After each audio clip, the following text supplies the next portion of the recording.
James, you want to set up a sink? Just kidding, we're not doing the gameplay. I was about to be like, what am I... How? So I have no notes.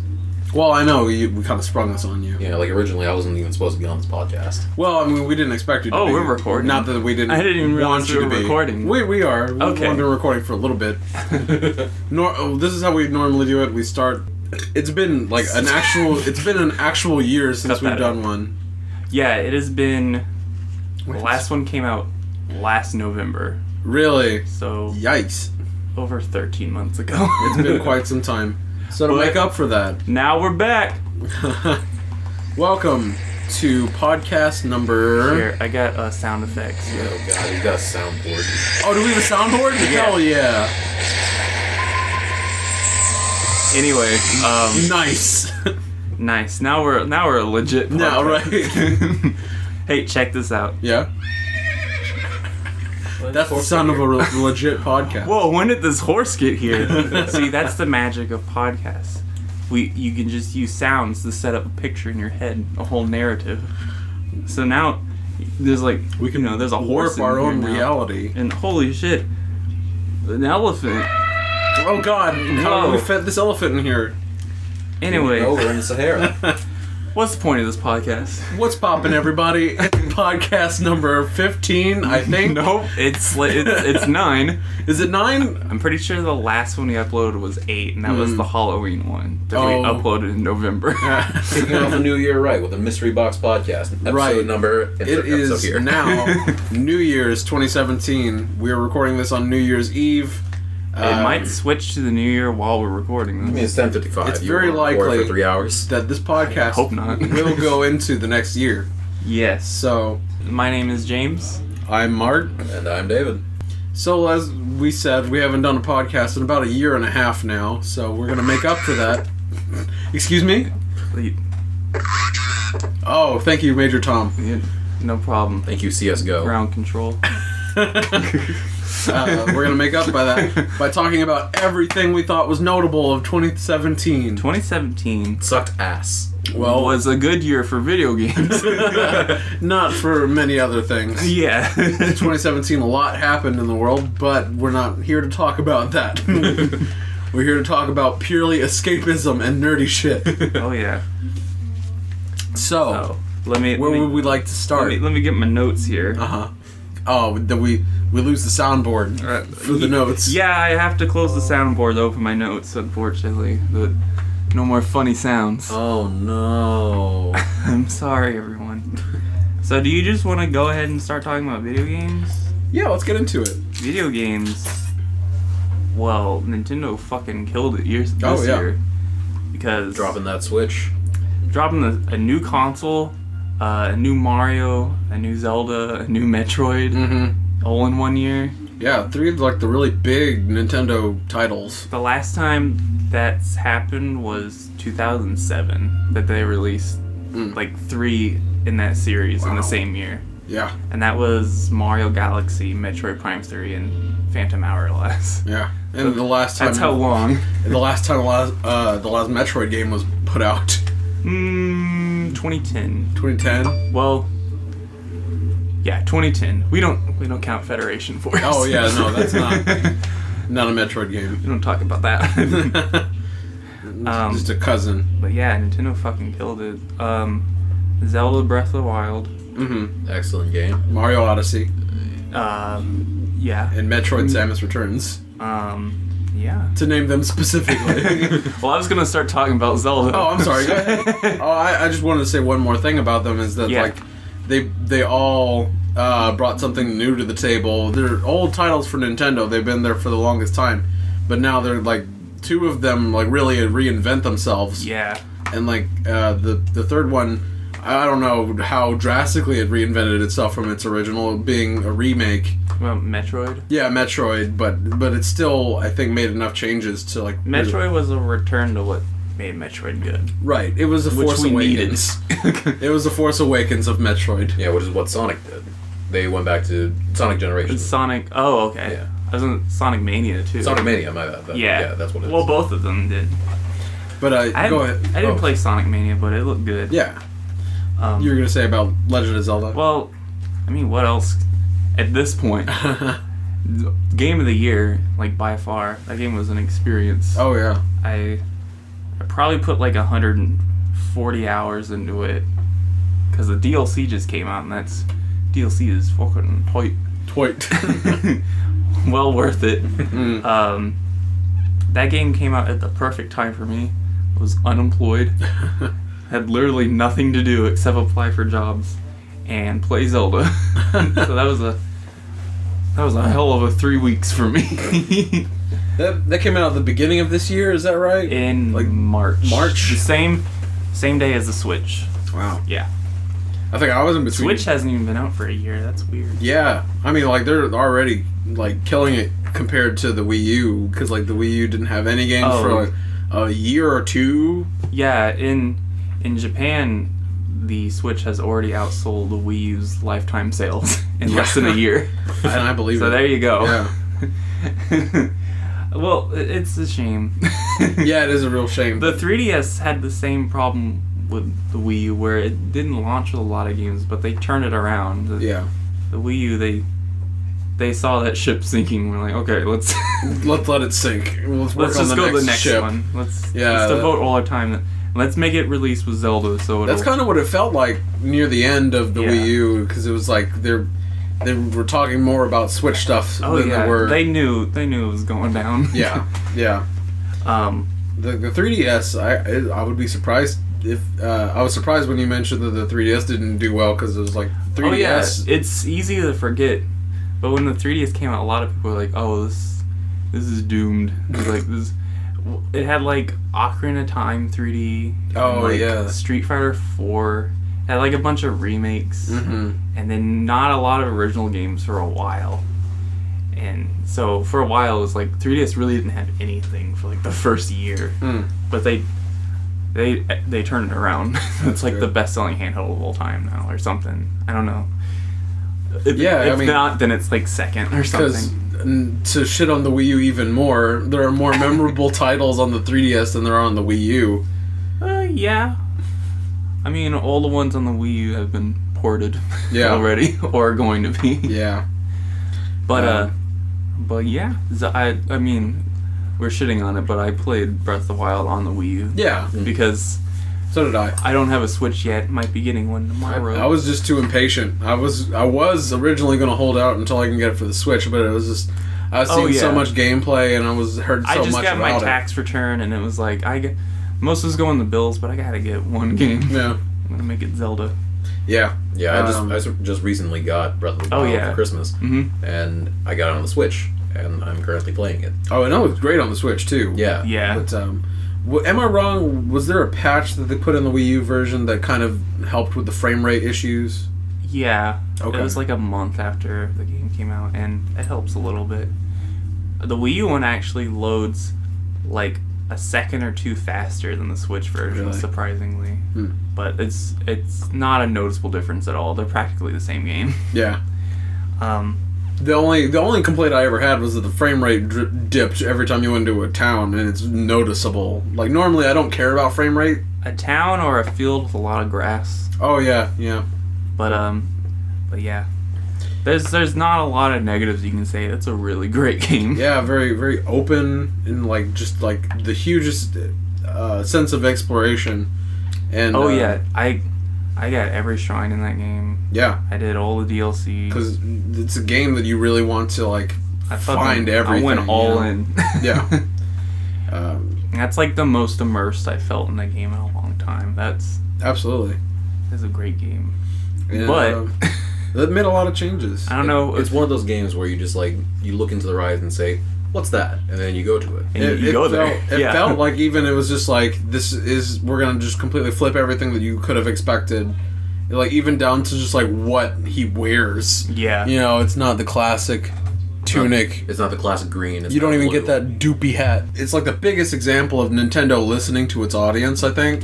Oh yeah. Because like people complained that it was becoming way too narrative, or like way too just like go down this pathway. Yeah, that was Skyward Sword for sure. And like just everything they flipped on its head. Like you can change your clothes, and like the clothing like changes. There's voice acting now, which people have. There's voice acting. Some people have wanted. Yeah. There's. Oh yeah. Open world, which has been like a dream for people. Yep. It's like brand new mechanics. It's a new thing, but it's a return to form because it's like. It's a lot like Zelda 1 also, where it's just, here you are. There you are. You figure it out. Go wherever. Yeah, exactly. Yeah, that's pretty much what happens at the beginning of Breath of the Wild. Is just like you're here. You're here now. Figure it out. You're on tutorial plateau. Yeah. Now that was learn the basics. That was a great example of a tutorial gone right. Yeah. Done right because that never really felt like a tutorial. Like it was obviously teaching you the basics, but it did in a way where it wasn't obnoxious. Yeah, and it was part of the story because you couldn't continue on with your journey until you got like the paraglider, and he was just. And then you see the map, and it's like, whoa, this plateau is huge, and then you see it's just in the middle of an even bigger map. That's like, holy fuck. Yeah, this game's gonna be massive. Exactly. It's a great game, y'all. Yeah. One game of the year. Game Awards.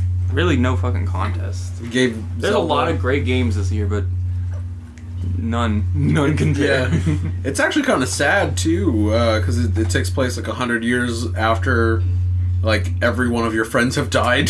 Oh, yeah. And like that's a big part of the story. That was another cool thing about, they didn't really reveal a lot about like specific story details. Oh no, yeah. I really didn't know what the story was gonna be when I played it. Yeah. So that was, interesting. Oh, I'd been asleep for 100 years, and it's like, oh, this is like, I thought it was really cool. Yeah, yeah. What's also neat is that like the story that you can find is all optional, really. Oh yeah, because you find out most of the story. If you want to fight Ganon, you can just do it. Yeah, at the beginning. You can just do it. I mean, as soon as you finish like Tutorial Island. It's your own story to find out. Like, if you want to go find out more flashbacks, you have to go do certain things to get those flashbacks. Yeah. And more of the story. Which, by the way, real quick, getting to those flashbacks are a pain in the ass without a horse. Yeah. Oh, yeah. So there's... Doing anything without a horse is a pain in the ass. Do you know the secret about that? There's a guy in Kakariko Village who's like painting. If you do his like side quest, he'll show up at certain stables, and if you talk to him, he'll give you really helpful hints on where the place in your pictures are. Because he's been do that. Yeah, because very useful. Because I was it's really hard without his help. I was trying to find one of the pictures, and I was like going to each and every mountain, like, this looks about right, and that's a little off. Oh wait, that looks like a better vantage point. I'll go over there. There's a few that are like, okay, this one's obviously in the desert. Like, this one's obviously in Hyrule Castle. Yeah, but then there's by a bird. But then there's ones like, okay, here's a bunch of trees. That could be literally anywhere. Yeah. Yeah. And you really it's like, oh, that's this point. You just head north, and it'll be right by this thing. You're gonna want to take the 285 over crossover. Yep. And I-30. You just head over there, and it's like, oh yeah, there it is. Yeah. Well, thank you for letting me know that. Yeah, no, seriously. Some of those are like impossible to get unless you just blindly run into them, which I don't think ever happened to me. But yeah. Very great game. Definitely check that out. And then I am.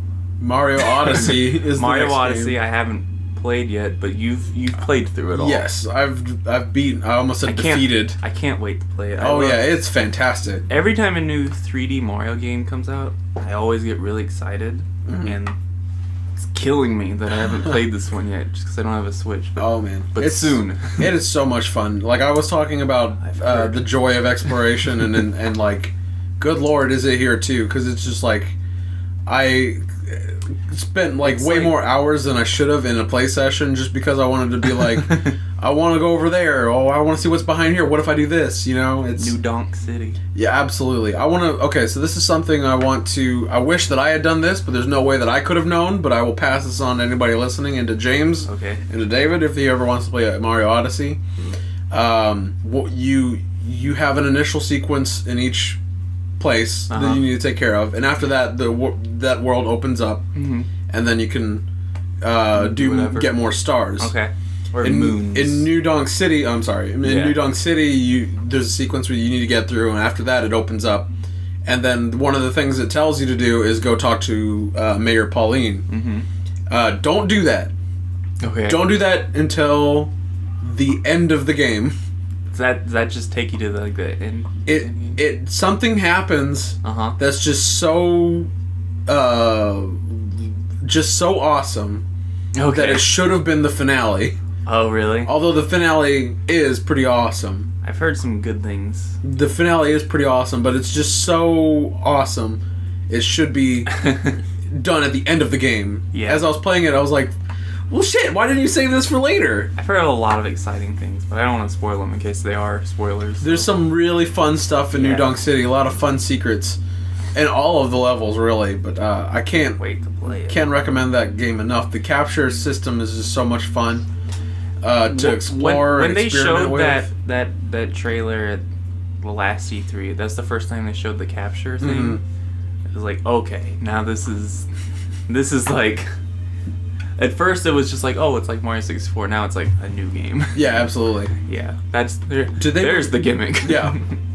Did they release a couple trailers before that one? They did, but they did when they first showed the Switch, like ever, like that conference. And they just showed, we're working on a new Mario game, and it looked like, oh, it's a new Mario game.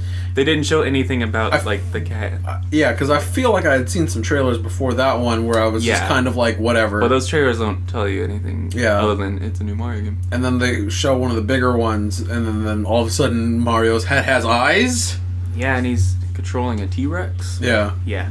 that's the one that really sold it for me. I can't wait to actually play it. Maybe tomorrow. Hopefully. That music will be stuck in your head forever. That main song. Yeah. And then of course Metroid. Samus Returns. Mm-hmm.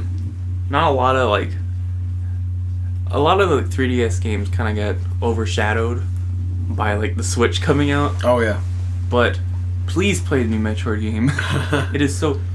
If you're remotely interested in any 2D Metroid game or have played Super Metroid or any, you'll love it. Yeah. It's that again. And it's so good. Yeah. It's called Samus Returns, but really you can just jump in. You don't have to play any of the other Metroid games. Oh, you can. Metroid games. They're all standalone. There's a story, but you can play them in any order. Yeah. Except for probably the Prime series, the ones that actually have numbers. They have numbers, but honestly, you can play those out of order too. Oh, okay. It's all. Metroid's definitely a lot more like gameplay focused than story. Mm. You know, so. And this one it's a lot like the GBA Metroid games, like Fusion and Zero Mission, but I'm surprised it took them this long to do like a 2.5D, because that's like when they first announced the 3DS, like, oh man, Metroid's gonna look fucking cool on this, and then it took them 4 years, 7 years since the 3DS came out. 6 or 7 years. Wow. And now the Switch and the Wii U has come out in that time. Yeah. But I'm glad it finally happened because it was great. It was by the people that made Castlevania Lords of Shadow, and it honestly makes me want to check those games out now. Oh, really? Yeah. That's a Spanish developer. Huh. Yeah. When I saw the credits, it's always like Spanish names. Like, oh. I was usually expecting like all like Japanese developers. Right. Oh wow, okay. I didn't know that. Yeah, I don't remember the name of the company, but yeah, that's a great game. It's good. That like whole week, all my free time was just dedicated to that. Now my only complaint is that some of the areas kind of look samey. Yeah, I kind of got that feeling too. But to be fair, in the original, it was that. Yeah. So originally they wanted to remake Metroid Fusion, but Nintendo said, well, we remade one before, so we should do two next. So right, because it kind of Fusion's the fourth one. A remake of Fusion would be really cool though, but so it's at some point they might remake Super Metroid, and I don't know how I feel about that because 1 and 2 have a lot of flaws, but Super Metroid's almost a perfect game. So and graphically, it doesn't even look that old. I mean, Super Metroid is still great. Yeah. I mean, the Super Nintendo games have aged really well compared to NES and especially old Game Boy games. Yeah. But I don't know if there's anything else to say about Metroid. Check it out.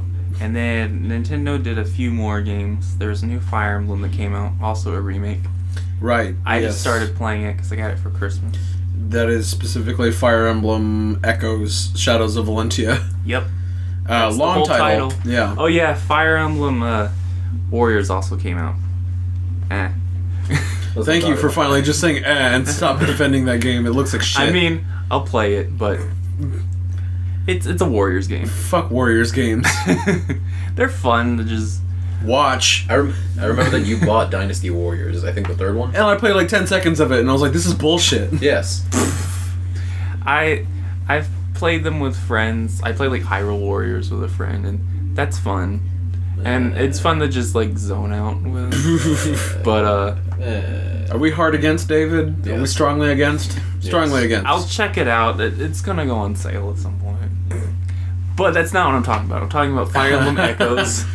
Yeah, again. I just started it, so I'm pretty early. I'm like 4 or 5 hours in, but it feels a lot like the Game Boy games, and not like Awakening or Fates. Yeah. Again, which I like. Some people might not like it, but I really like it. Yeah, it adds new features to it. Like I don't know if the the pendant or whatever it's called, you get to rewind. Oh yeah, I haven't even done that yet. So thankful for that because you can go back a few moves. And fuck up. Yeah, because man, I haven't had to use that yet, but I'm sure it's gonna get harder. I use it all the time.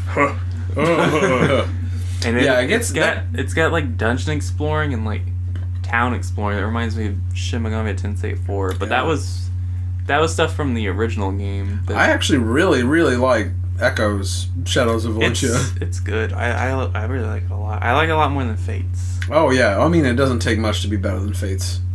A lot of people love Fates. I thought the story was a little bit much.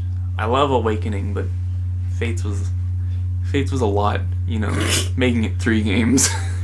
Oh, God. I still haven't beaten Conquest or Revelations. I only beat Birthright. Conquest just got really difficult, and then, like, Revelations, I kind of got overwhelmed because I like to get every single character, and there's so many characters in Revelations. Oh, yeah, that's right, because it's a combination of the two. Yeah, it was just... Oh my god, I gotta level up all these characters.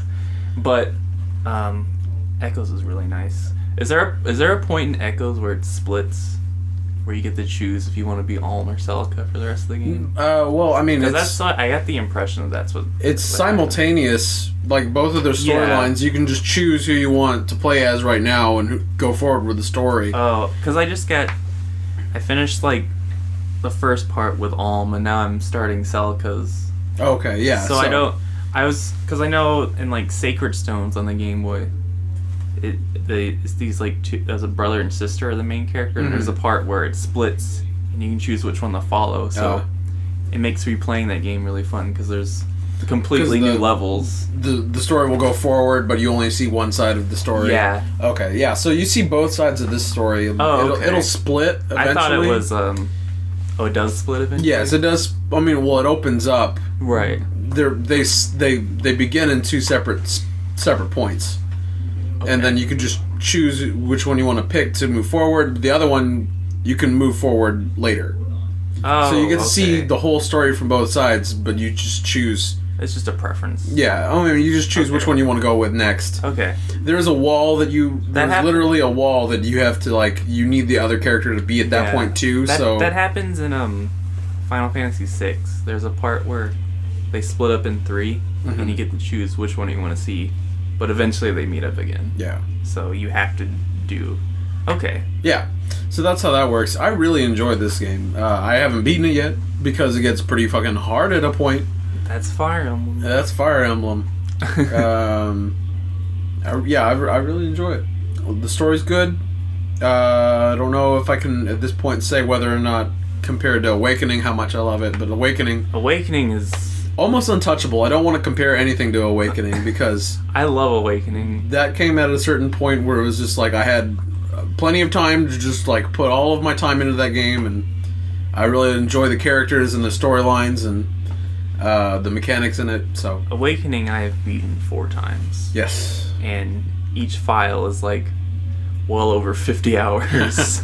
So yeah, I like that game. I can't wait for them to put a Fire Emblem, like a true Fire Emblem game on the Switch. I hope they do. They announced that they're working on it. Oh yes, that's right. Like way earlier this year. So like the Switch is going to be loaded down with like just like. Oh yeah. Because eventually they're going to have. They said that they're going to have a classic Pokemon RPG on the Switch. Oh yeah. And so that's gonna be cool. Yeah, that's gonna be cool. And then they also announced the Fire Emblem game. Yeah. So just all the greatest hits of Nintendo. They're gonna get new games on the Switch. So I'm excited. Metroid Prime. That's right, Metroid Prime. We just need a F-Zero, guys. Where's it at? And then I do want to mention briefly, they had 2 mobile games come out this year, and. Oh yes, that's right. I like them both. Miitomo, kind of dropped off after a week. I forgot that existed. And Mario Run is $10. But really? Oh, yeah. Ouch! Mario Run is you get to play the first 3 levels, and it's like, all right, buy the rest of the game. Yeah, it went on sale for $5 a few months ago, and I regret not getting it then. Yeah, because it was fun. But I don't know if I want to pay even $5 for a mobile game. But earlier this year, Fire Emblem Heroes came out. Was that only this year? It feels like it's been like 2 years. It was pretty early this year. Okay. Maybe like April or something. But yeah, that's a game I still check out. And then recently, the new Animal Crossing game came out, which is like. Just a mobile Animal Crossing game. There's honestly more than I thought there was gonna be. Which there's not a lot, but yeah, I honestly thought it would just be like decorating just one house, but it really is just a really tiny Animal Crossing game. For free. Yeah, I played that for about a week, and then it's basically, I mean, it's not like Animal Crossing Lite. It just feels like. A small section of Animal Crossing. And they're constantly adding like new villagers, and now they added you can have a flower garden. So I'm excited to see just new little things they'll add to it over time.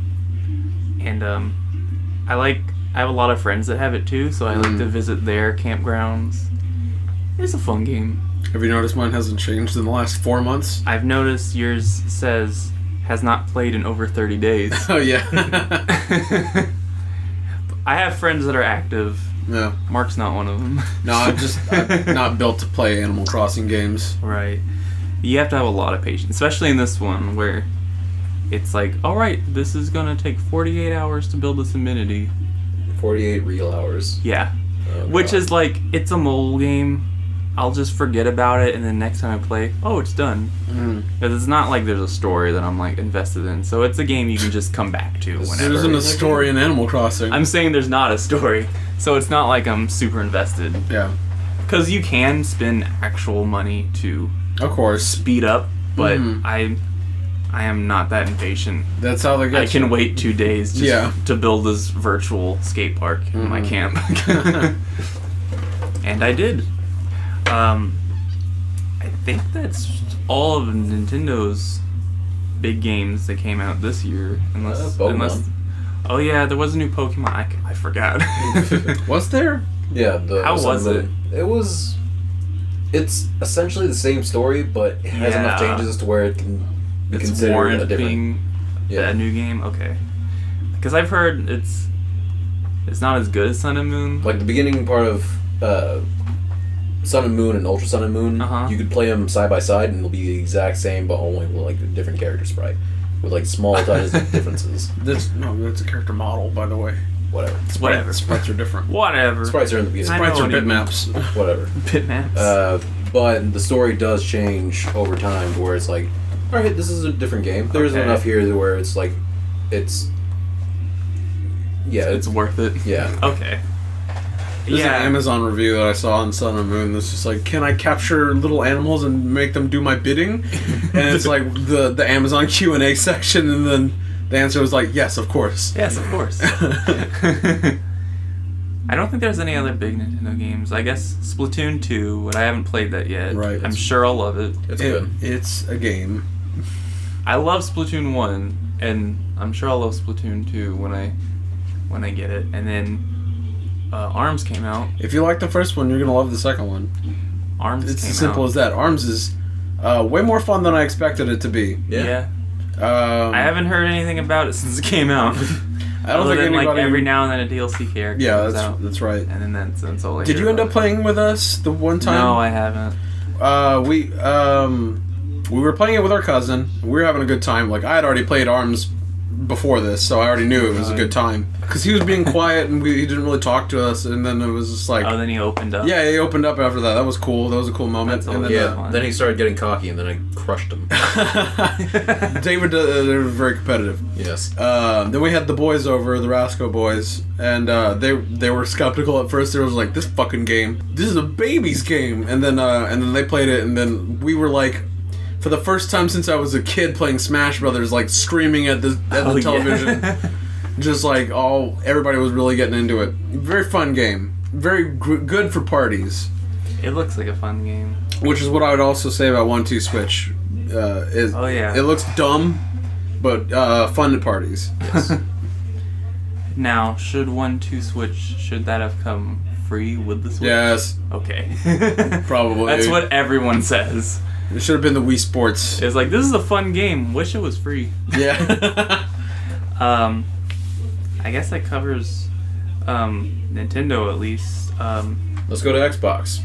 We don't own an Xbox. Next up. So let's go to the PlayStation. Thanks for mentioning it.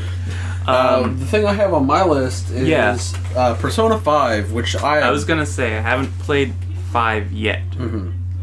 So how to go, buddy? I fucking loved it. That was the first Persona game I ever played and beaten. Mm-hmm. I had played a little bit of 4, but then I kind of dropped off. I was gonna say I played through 4 this year. Yeah. And then I beat 4 and was like, I'm gonna need a little break before I start 5. Yeah. Because that was a very an 80-hour story. game. Yeah, absolutely. Yeah. So I can't wait to. Because like there's so much like replay value in 5, but it's just like. I just spent 4 weeks playing this game. I'm not gonna. That's how I feel with 4. I beat 4 and it's like, damn. But now I can play New Game Plus and I can max out all the social links. Now I know when to do everything. Exactly. It's like, yeah, but I also don't have 80 hours. Yeah. Another 80 hours. So yeah. I know what you mean. Persona 5 is great. I love the story. Like you can ask David. Like every time something cool would happen, I'd pause the game. And I'd come into David's room and be like, okay, so get this shit. So this is a talking cat, and the talking cat has a persona, and then I'd go off every single time. Or vice versa, I would go into his room because he's been in there for almost 4 hours. Hey, you still alive? Yeah, man. You know it, fam. It would either be that, or I would open the door and he'd just say, get out. I've never been more alive. Not now. Yeah, it's great. I really love all the just every aspect of the story is very interesting, and that the game is bleeding style. Like it's coming out of the box. Oh yeah, that was when they first showed off like the menus and stuff. Mm-hmm. Just that alone was like, wow, I want this game just because it looks cool. Exactly. Yeah, it's so stylish. Yeah. The music's really, really catchy. Like they released a soundtrack and I bought it. I've listened to some of the songs. Not the entire soundtrack because there's some that's just like menu whatever. So I just picked and chose. Right. Yeah, check out Rivers in the Desert. That's one of my favorite ones. Oh yeah. Let's see. So in previous Persona games, I thought this was really interesting. But in previous Persona games, their persona is like the representation of like their fighting spirit. But it's also meant to be like who they truly are, you know? Yeah, that's the way it is in 4. It's like overcoming their like insecurities or whatever. Mm-hmm. Isn't it 5 just like their anger? Yeah, exactly. Yeah, so there's a different theme in 5, which is like rebellion. So it's like in 5, it's just like 4 was all about like friendship. Yeah. 5 is like. Fuck. Yeah, exactly.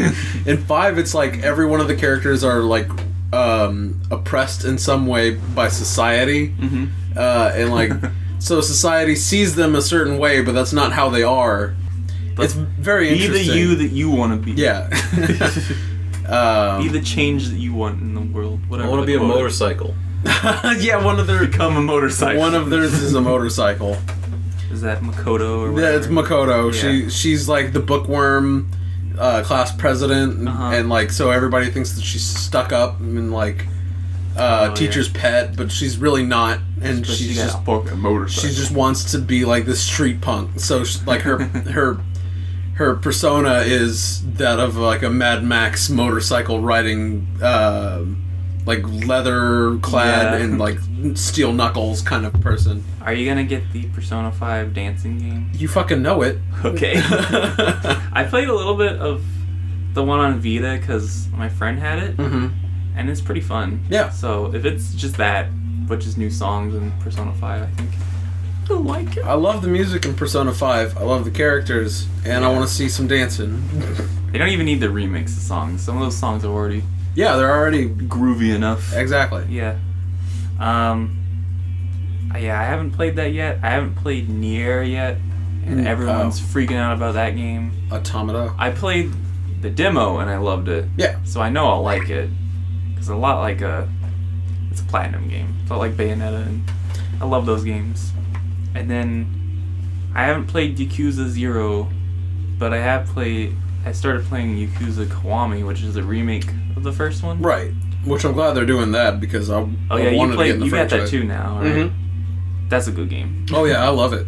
I keep hearing that 0 might be better, which is fine because then I'll just play that one next. Right. And it'll be even better. Yeah, for us it won't even be that long of a prequel, you know, because it's just like it just happened just before the game we played. Yeah, 0 is a prequel, and then Kiwami is a remake of the PS2, the first one. Right. And it's a lot of fun. Yep. Fucker. It's like in the same game, somebody is murdered and you go to jail for 10 years.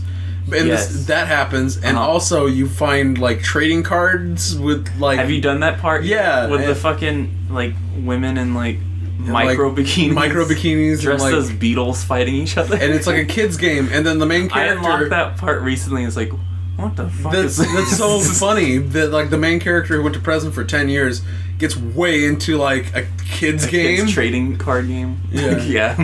And it's really funny. I love Yeah, Yakuza is like 50% like a Japanese soap opera and like really serious, and then 50% just some goofy shit. Yeah.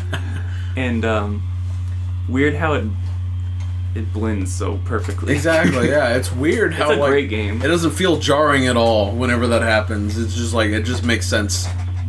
Can get a little bit repetitive, but that's just the nature of those games. Yeah, like that's just beat 'em up games. I would think that like the main draw. If you don't like beat 'em up games, then don't expect it to be any more than that. With some goofy stuff. I feel like the main draw of these Yakuza games are the story and the goofy stuff, and the characters, because the goofy stuff that just happens. Because the gameplay is just—it's not really anything to write home about.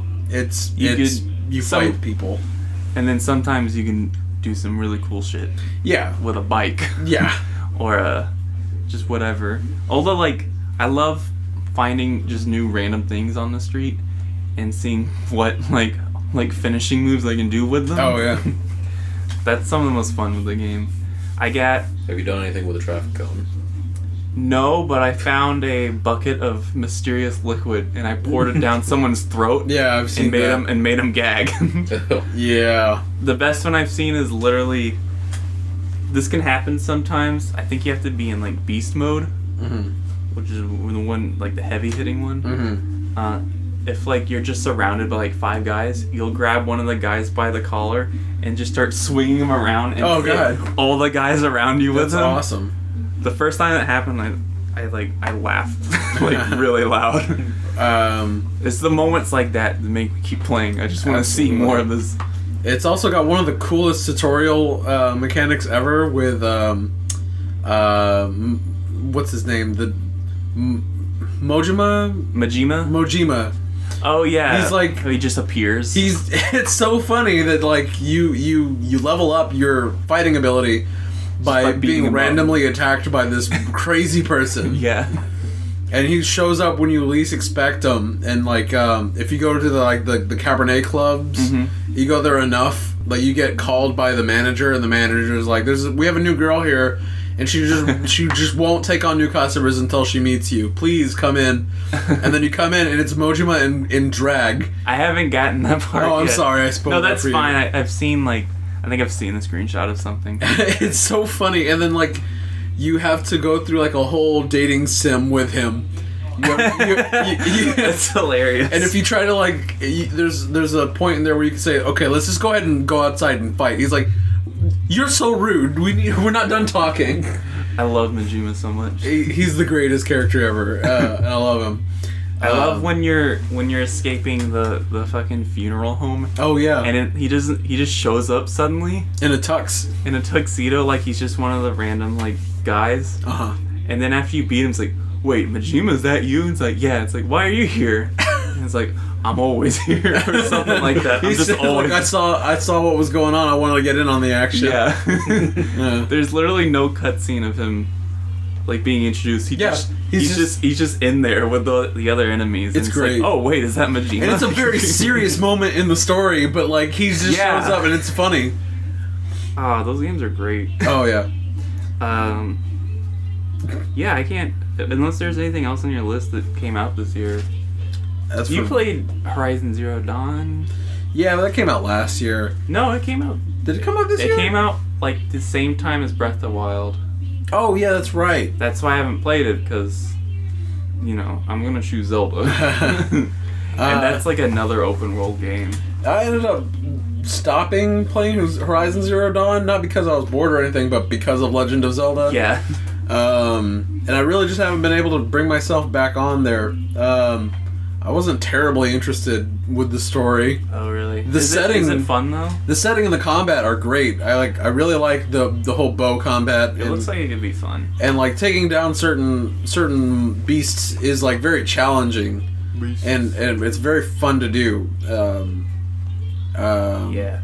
But it's just like after I've been away from it for so long, it's very difficult to go back in. Yeah. Isn't there like a process to like defeat the beasts? Well, you have to like scope them out before you initiate combat, and there are elemental things that you need to consider, because like sometimes they may have resistance. I'm sorry, guys. I'm so sorry. I didn't I didn't expect an ad to pop up. Oh. I was gonna open the sound. The whole thing's ruined now. There are certain enemies that are strong to elemental things, and sometimes they're weak to elemental things. Sometimes it's the entire body. Sometimes it's just certain pieces of armor that you need to get off first. Yeah, because I think I remember walking in on you playing it once, and there was this one animal that you had to kill by like hitting its underbelly, which unlocked another thing that exposed a weakness that you had to shoot, and then it would like explode or something like that. It's very interesting. I don't want what I said earlier to sound like it's a bad game. It's a really good game. Yeah, it's very good. Like every animal you come across is just like a different puzzle, you know. Oh, that's cool. Because David mentioned that there's one that has a weak spot under its belly, but it's like a quadruped. So you need to find some way to flip it over, or like tether it down in a certain way. That sounds cool. Yeah, it's really good, and hit it with a certain elemental arrow. You know, I enjoyed it. I just have a hard time after, because like I started playing it, and then I started playing Legend of Zelda, then I beat that, and then I started playing Persona 5, and then I beat that. So, it's it's kind of difficult. Were there any games you played this year that they didn't come out this year, but you played them for the first time? I was just about to say. Oh no! I didn't understand your question. What were you about to say though? I thought you meant like carryovers from 2016 that I bought that I beat this year, and I was gonna say. No, that's fine. Yeah. Final Fantasy 15. That game was a lot of fun to play. Looking back now, I probably wouldn't do it again. Because it took long enough, and the story is very good in there. And like One of the main things is the bond between these 4 guys. Mm-hmm. And then, like, if you can't buy that, you're just not gonna have a good time in the game. But you really buy it, and very good story to that. I enjoyed the combat, but it became very, very repetitive, as you would imagine with a real-time RPG. Right. So, especially when as long as it is. How long? Do you know how long it took you, maybe? I can't throw anything out there. All I know is that it took a very long time. Took you at least a month, if I remember right. Very that's a long game. very sad story, to be completely honest. And in the very end, it's just kind of like all you can hope for is a bittersweet ending. The last fight is fucking awesome. And yeah, I just had a good time. Yeah. And I probably won't do it again. But it was fun while it lasted. Yes. A few games, I'll go through the list pretty quickly. But a few games I beat this year. I've already mentioned Persona 4. Mm-hmm. Good game. I beat Link's Awakening, the old Game Boy, oh yes, Link, a Zelda game. I beat that for the first time. That's just something I've always wanted to do as a kid. I finally beat it. Good game. I got this game, Caro Blaster. Have you ever heard of Cave Story? Yes. Indie I've game? heard of it. I've never actually. It's a great game. We should play it on the show sometime. Oh, okay. But Caro Blaster is made by that same guy. It was originally a mobile game, but it's on PlayStation now. I think it came out in 2014. But you just play as a frog with a gun. Okay. And it's like a little platformer, kind of like Mega Man. It's a pretty simple game, but I really liked it. Frog with a gun. Yeah, Caro Blaster. And then I played through Katamari Damacy for the first time. Did you beat it? Yeah. Wow. Okay. Yeah, I played through the whole game. That's a great game. And then Pikmin 3, which was a really good game, actually. Really? That's like a launch title Wii U game. It is. I just never got around to, and then I finally did it, and it was really good. The bosses are kind of annoying.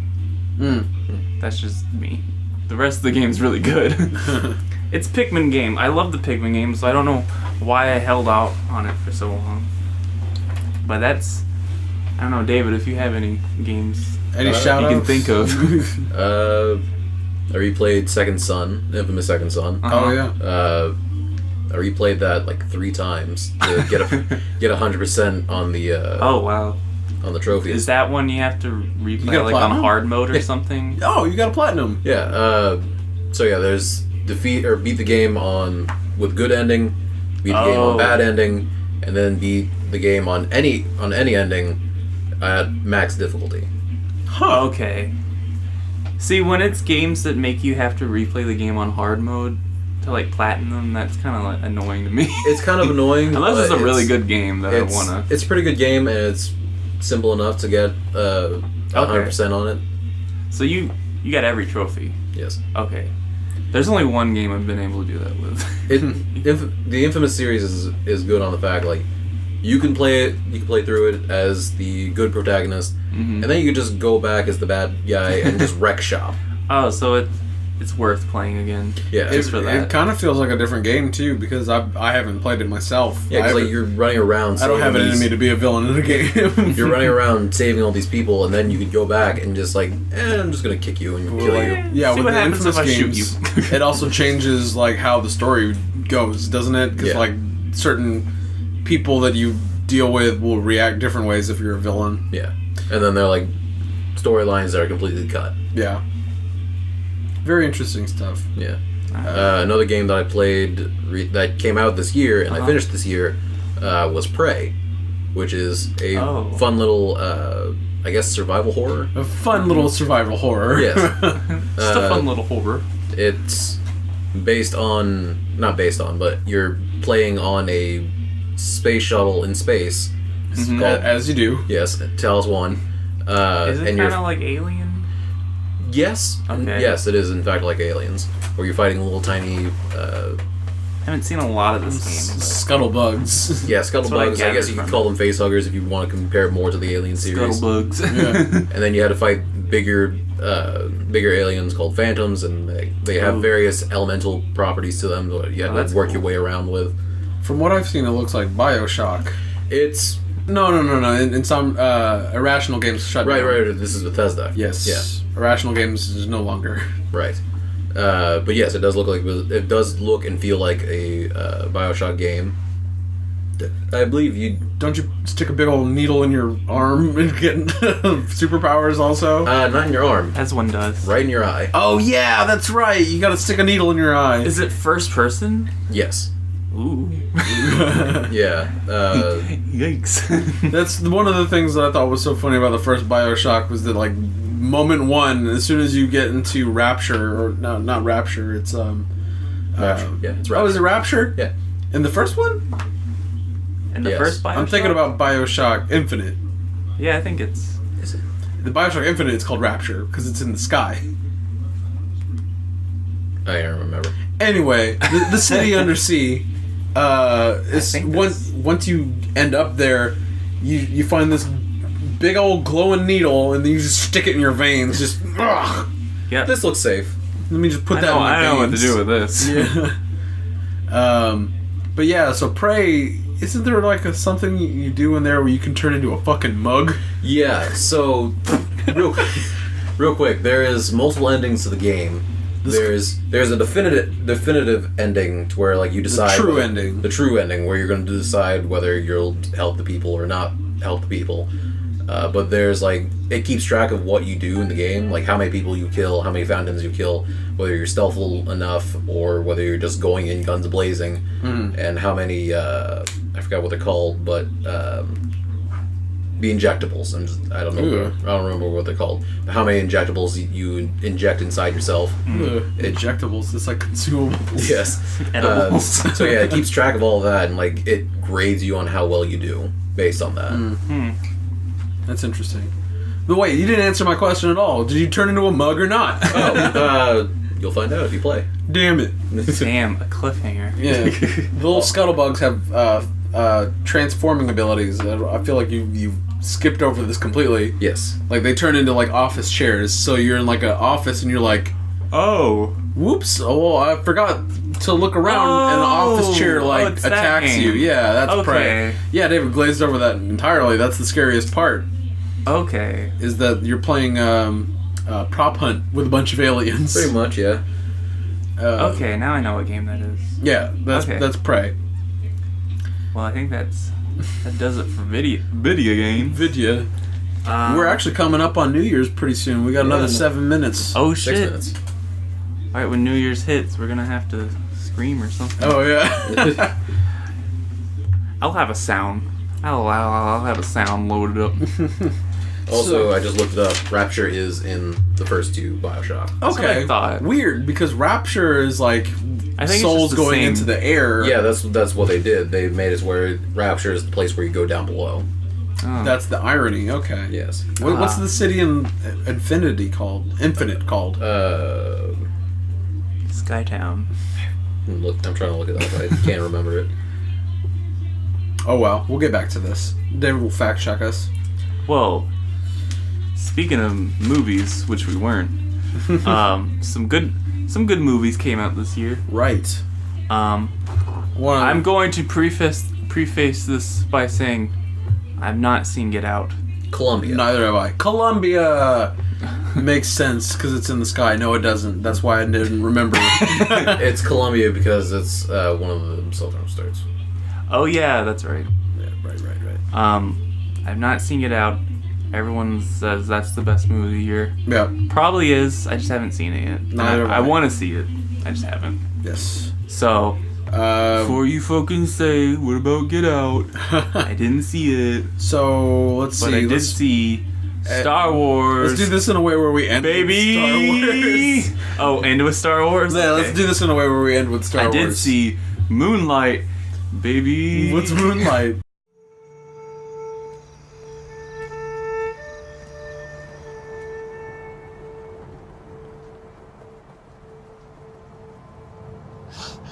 What you looking at me like that for? Moonlight was a movie that came out in like January, like really early this year. and it ended up winning Best Picture actually. Almost. Really? Almost. It was given to La La Land, and then apparently there was like a huge mix-up, and like it's actually what was it? I forgot about that. They fucked it Moonlight. up. Yeah, Moonlight. There's, if you haven't seen it, it's pretty hard to watch. Where it's like, all right, who opened the envelope? Steve Harvey. It's two old people. I don't remember their names. Steve Harvey did Miss America or Miss Universe or something, and then and it came down to the last one, and he was like, I'm just gonna come up with the 2 states. I don't remember what they were.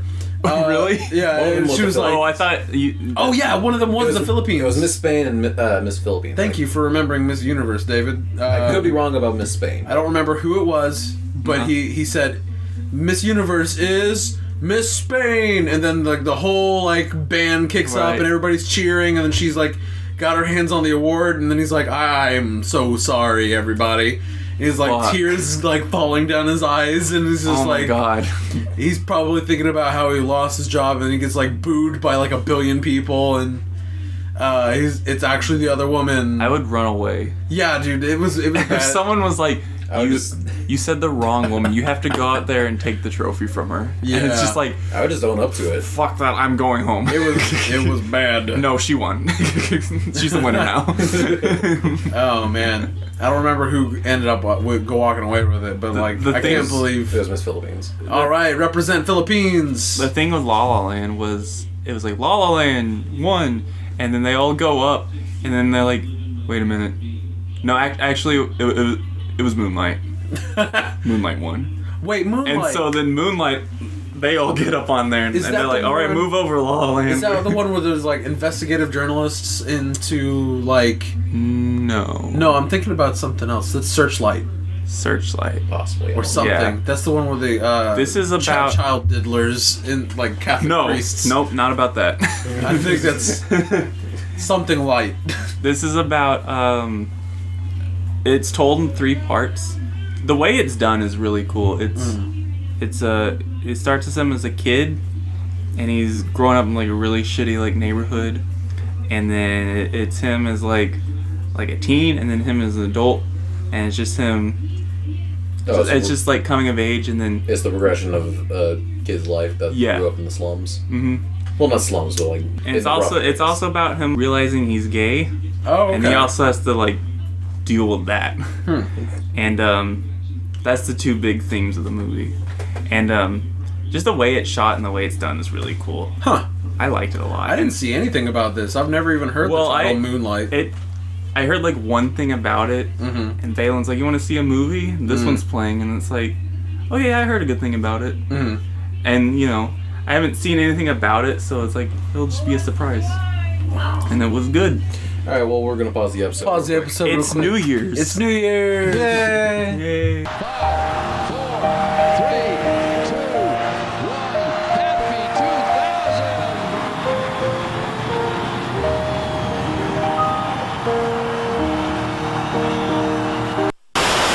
Happy New Year's, lads. Hey, we're back.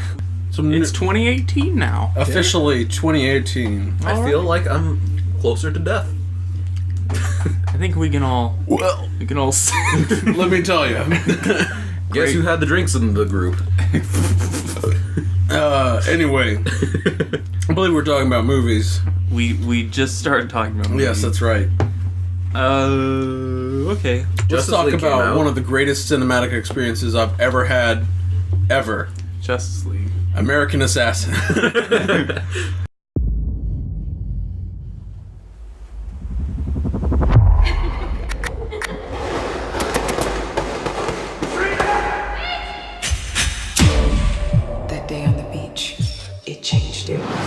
One of the biggest pieces of shit I've ever seen. One of the biggest flops. What was American Assassin? American Assassin was a big baby. Is it like American Sniper? No. American Sniper was based off of a true story of like an actual American hero.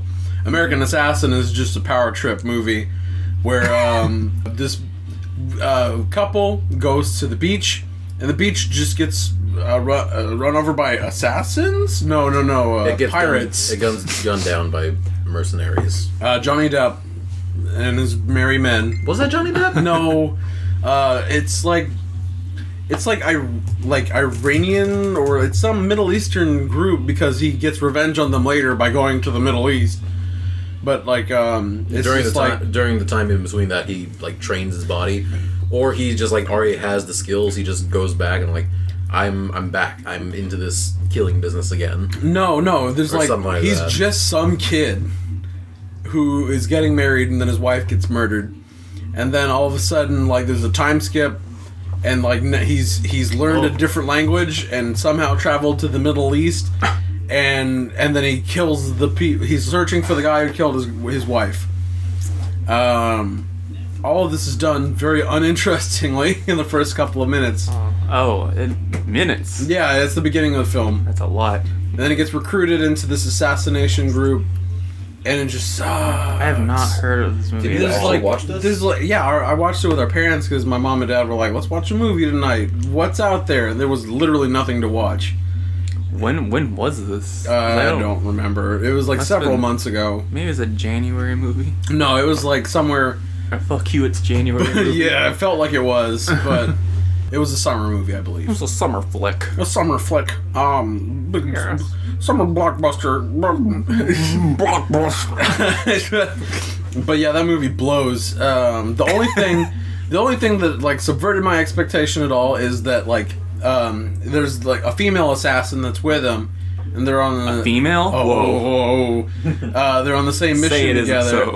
And like they have a moment where they're supposed to be hanging out in this hotel room, and they're waiting for another guy. This is like the most cliche thing ever, where it's just like, oh, they're probably gonna fall in love, and then they get close, and then he gets wounded in the belly, and then she tends to his wound on his belly, and then she's like, oh, it's like, Jesus Christ, are we about to do this? This is 2017 and we're still doing this trope. Uh-huh. But then it turns out that he actually punches her in the fucking face because she's she's like a counter operative. Oh. She's like a mole or something. And then I was like, agent. Wow, of everything else in this movie, this is the only thing I didn't expect him to punch her in the face in this moment.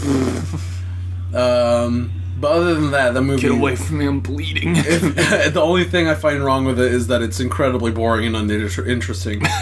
The only thing that's wrong with it is the whole thing. The whole thing. It's cliche and dumb, and I hate the main character, which you don't want to do. I've not heard of this movie at all. 34% Rotten Tomatoes. That's not a lot of tomatoes. No, not at all. So, what else is there to talk about? I think we both saw Logan. We did. Logan, what did you do? Charles, the world is not the same as it was. Mutants. They're gone now. David, did you see Logan? Yes. Well, that was a good one. Yes, it was. I loved it. It was fantastic. You actually hated it for No. I didn't hate it. I didn't know what to feel about it. No. Whenever I couldn't get my feelings together after the movie, because like I knew I liked it. I had to like think to process, I guess. And I left the theater liking the movie, and then in the days that passed, I liked it more and more. Okay. So it was like the opposite of Rogue One, where I liked it going out less and less, and then I liked it less and less every single day. In hindsight. Yes. Yeah. Yeah. But Logan's a great story. Logan was. I really liked it. Yeah. I think I heard about it a little bit because when we went to see it, I was like, what are we seeing again? I was like, oh, this is... I'll be honest, I forgot what we were watching, too. And then I started watching, it's like, oh, this is a Marvel... Well, not a Marvel, it's a superhero movie. Mm-hmm. It didn't feel like one. It's very interesting, because it's intentionally filmed to be like a Western sort of story. Yeah. And it's homage, because they even sprinkle in the Western called Shane in there a couple times. And I forget what my point was. Oh yeah, so like it just feels like a classic. I mean, like a good structured movie, and then at a point near the end, there are children who have superpowers, and they start using their superpowers, and then all of a sudden you're like, Oh, wait, yeah, this is a superhero movie. I forgot. You know why? Well, one of the reasons. It's so different. And the same reason Deadpool feels so different is because they're not gonna ever have to be in Avengers. Oh, yeah, absolutely. They don't have to follow that narrative. So they can kind of do whatever they want. And that's why I like Deadpool and Logan so much more than a lot of other superhero movies. Because, like... They don't have to... They just do something different. Yeah. It's not building up to... And they don't have to fall into Avengers. the style guide that has been created either. They're not trying to keep up with the universe that they're in. Yeah, absolutely. Because I never saw it, but that happened with Ant-Man. They had to, like... It's like, no, you can't do it this way. And it's like, oh, well, I'm just not going to do it. Right. That's the one directed by Edgar Wright, which would have been interesting to see what Edgar Wright did with the superhero movie. But they wouldn't let him. But they wouldn't let him because it didn't fit their style guide. Well, speaking of...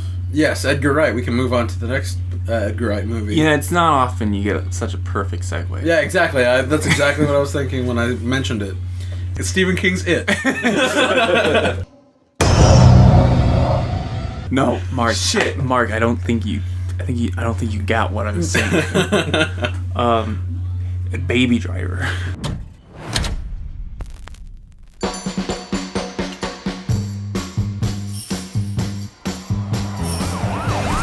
So you just starting your day, or did you just get off? They call, I go, you know. So what is it you do? Baby Driver, directed by Edgar Wright. I really like the movie. I saw it twice in theaters, so there you go. I don't do that. No, that was a really fun movie. I know you have different opinions, but you go ahead and say the positives before I say anything else. I know you were indifferent, and I know Valen strongly hate it. One of my coworkers loved it, and it was like, finally, someone else who loves this movie. Someone I'm friends with who loves this movie. This is really, really fun. It's just satisfying to watch. It's not like the most complex story or anything. It's just so satisfying to watch some of these scenes and just the beat of the music, and then some of these, like, there's that opening scene, the whole, like, which when I saw it with you, we kind of missed a little bit of it, but that opening's really fun. There's a lot of fun. It's a fun movie. And I feel like you're kind of missing a little bit of it if you don't see it in theaters, because just hearing it in that like sound quality, was pretty fun. And that's part of the reason I wanted to see it twice, because it's like, well, if I ever get this on DVD, I won't have that same feeling. Sure. Yeah. What is your opinions on Baby Driver? I know we talked about it a little bit on an episode of Metroid Other M. Yeah. Well, honestly, I'm a little... Who wants to go through that I was just a little bit disappointed that there wasn't an actual baby who was driving the car. What a fucking letdown. I came into a certain type of movie with a certain type of mindset and really just didn't get what I wanted. Where's the main baby? The main actor is playing a teenager, so I guess you consider that a baby. Well, he's not actually a baby. That's the problem. Actually, I think he's an adult. Well, he still looks like a baby. Young adult. That's why I call Side note. That's why they call him baby. It's the funniest thing on earth whenever they hired 26-year-olds to play 15-year-olds. I was just watched the second episode of the newest season of Black Mirror. And there's this woman who's like the daughter, and to me, I just assumed that she was in college because that's what her age is. And then later on, you find out that she's 15. And it's like, that girl's not 15. Yeah. It's always very funny to see that. Baby Driver. Yeah. I still remain neutral. I didn't like it and I didn't hate it. That's fair. You can have your wrong opinion. It's not a wrong opinion. No, it's fine. I'm just indifferent about it. I really don't feel either way about that movie. I don't wish to see it again, and I don't regret seeing it. Well, I guess that's not bad. I guess that's not a bad review. So it's right down the line. I can list off probably like 10 or 12 things that I would have changed. But you know what? That's not going to change anything at all. Baby Driver did not have a sure baby. Does drive. Driving a car. He sure does drive. One thing I did that find... was the subtitle. One thing, this isn't a nitpick, I did find kind of funny was that they treat iPods with like nostalgia now already. Yeah, because like they do. Because he's like going through his shit, and then he's just got like 4 different iPods. He's got like the original one too. Yeah, and it's just like the way that it looks and the way that they treat it, and it's just like because he grew up with them. Vintage, and I'm just like, what the fuck, vintage? And maybe not vintage, but no, the way that they definitely treat nostalgic. Yeah, I don't know. If you're that age, they treat it in a way that like certain movies treat cassette tapes. You know what I'm saying? I mean, maybe we're just getting older. Maybe we're just getting older. This is gonna keep happening. Speaking of cassette tapes, Guardians 2 came out this year. That is true. Oh, yeah, that's I forgot. how you do a segue. That's how you do it. So, Stephen King's It.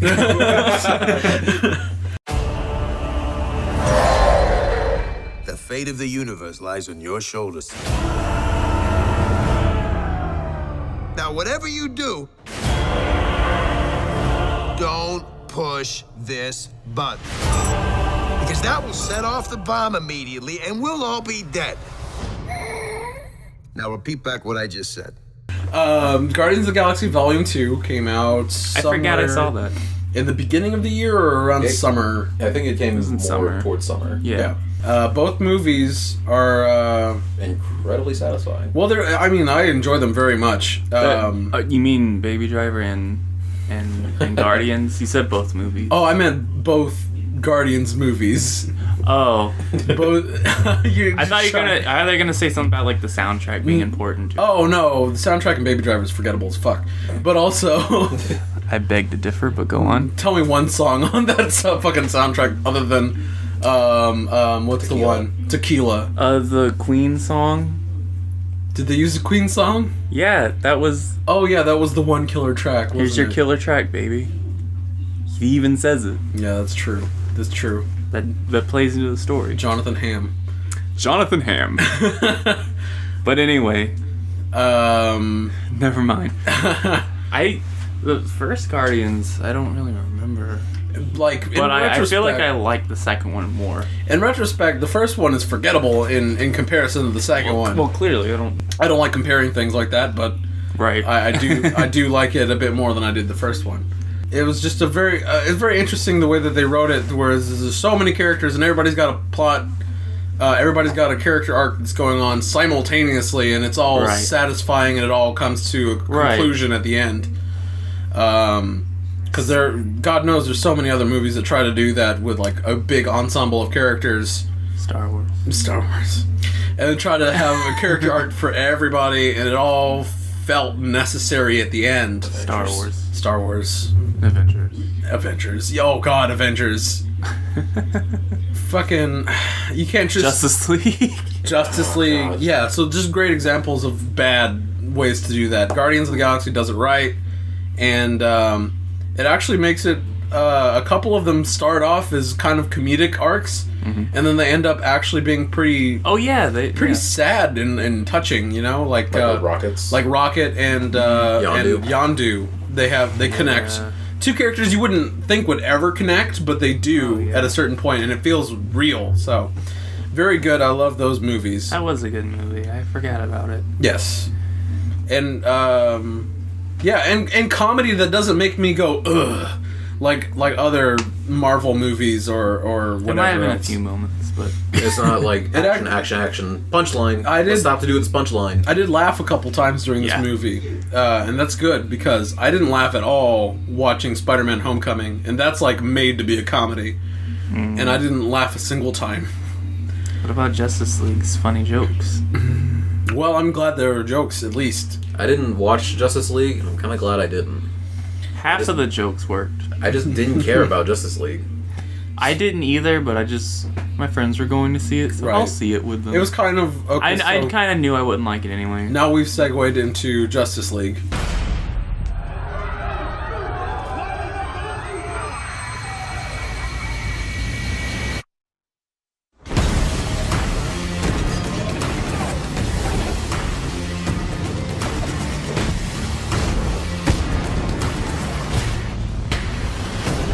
I saw it. It was a movie.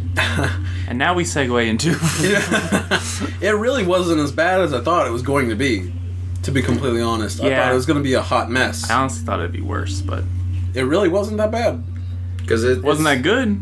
It wasn't the best thing ever, but it wasn't as bad as I expected it to be. But it definitely was a movie. Justice League was trying to be an Avengers. It was trying to be like the superhero team-up team that... they all come together. Well, like, they have their infighting, but they all come together in the end. The problem was, originally, they wanted it to not be like the Avengers. That's why the first ones are so dark and miserable. Yeah. Because they intended to go the opposite direction, but then they realized, oh shit, nobody wants to see this. Well, it doesn't sell. Oh, yeah. Yeah, they only made a movie for 2 of them. Mm-hmm. All 3 of them. Oh, yeah, Cyborg and the Flash. No, just 2 of them. Mm-hmm. Cyborg and the Flash and the Justice League. We're just gonna assume you know their backstory. Oh, yeah. Because we're just gonna dash over that. They're just like, here they are. Yeah, because they only did one for Superman and Wonder Woman, and that's it. They didn't do one. They didn't do one with Batman because it was a different guy. Yeah, because they did Batman versus Superman. That doesn't delve into the Batman plot or storyline or whatever. They just assume you knew Batman's too. And they also assumed that you knew. That was the problem. They went into it too fast. Where with Marvel, even though I'm tired of superhero movies, at least Marvel's been building up to this for years, and it's not. It doesn't feel like. It's completely being shoved in your face. Yeah. They didn't just rush it. They're actually like, alright, we're actually at this point now where Justice League was like, shit, we gotta do this too. Hurry. It feels like it really does feel like they're just trying to follow in their footsteps. Let's just say that they're trying to catch up where they are right now, but like Marvel's been doing like building up and it felt natural. At least, what you're saying, right? Yeah. At least they like succeeded in the sense of like they didn't flop like The Mummy. And they're is this another classic David segue?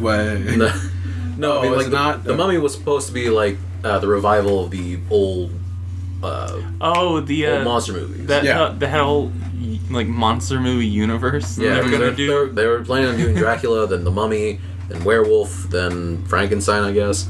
They were trying to do all in dumb action movie format. They tried to do a revival and then like a team up of where like they all fight together. I'm so glad that failed. Yeah.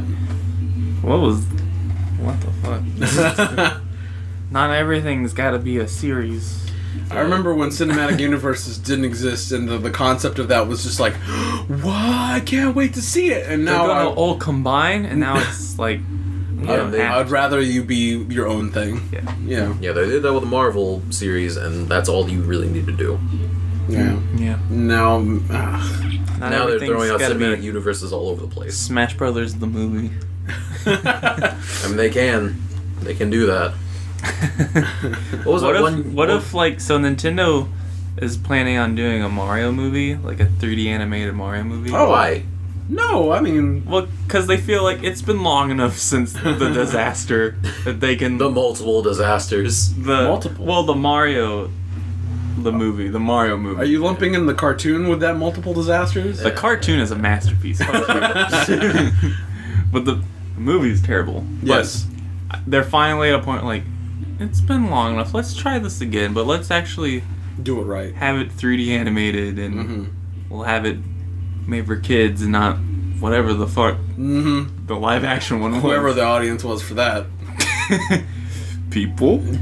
What was the... Reptilians? I could have sworn there was a movie that came out recently that was based off of a game that flopped. Oh, Jumanji. No, that hasn't come out yet, but that's gonna flop. I'm making a dead face for the audience. I got the joke.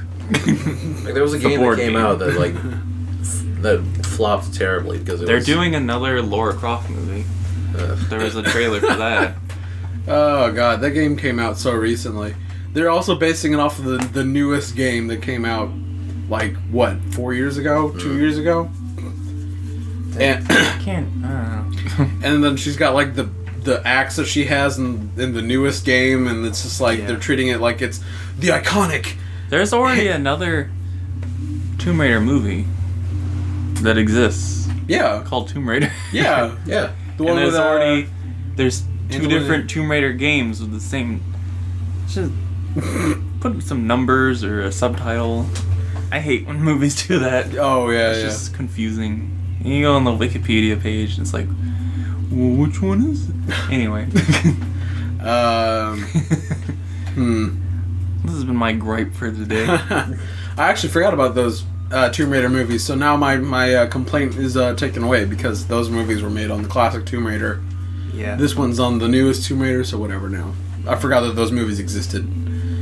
Oh, but my point was, what if they were like making the Mario movie and then like we're gonna do a Metroid movie and then Smash a Pikmin movie and then we're gonna combine them and there's gonna be a whole Nintendo cinematic universe and then they have to fight Master Hand at the end.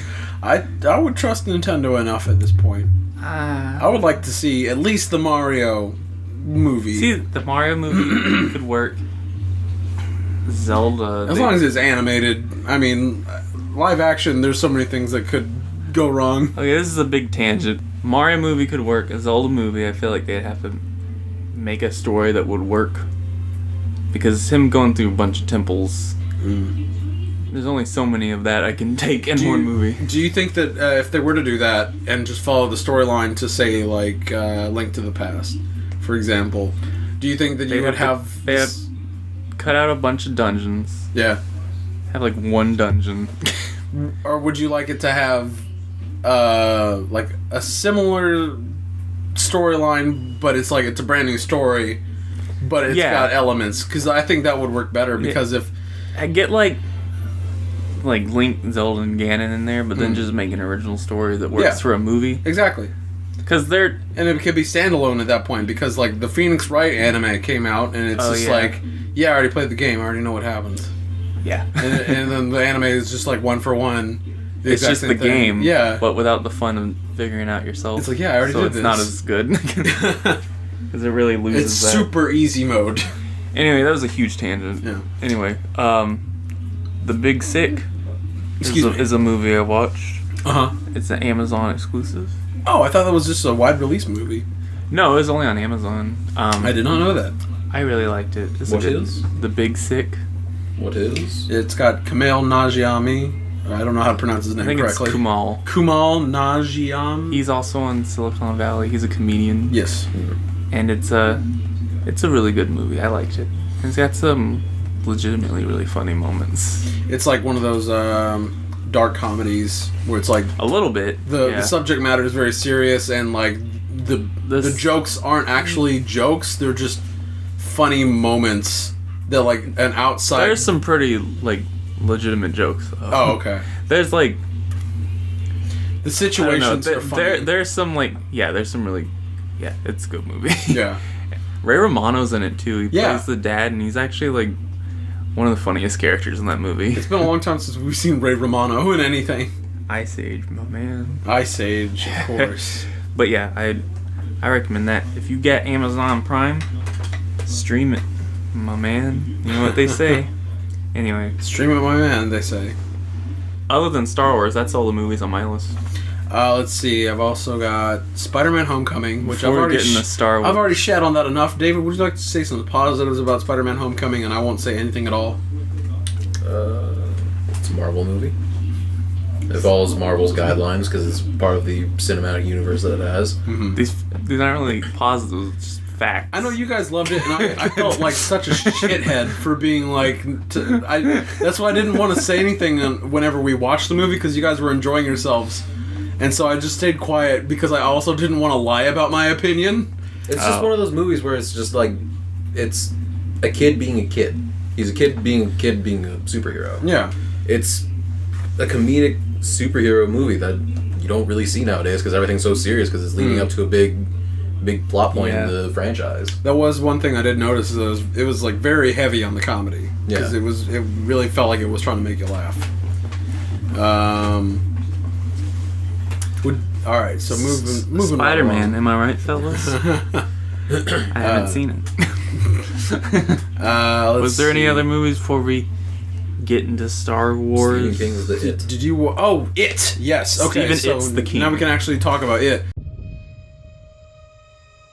When you're a kid, you think the universe revolves around you. You think that you'll always be protected and cared for. Then, one day, you realize that's not true.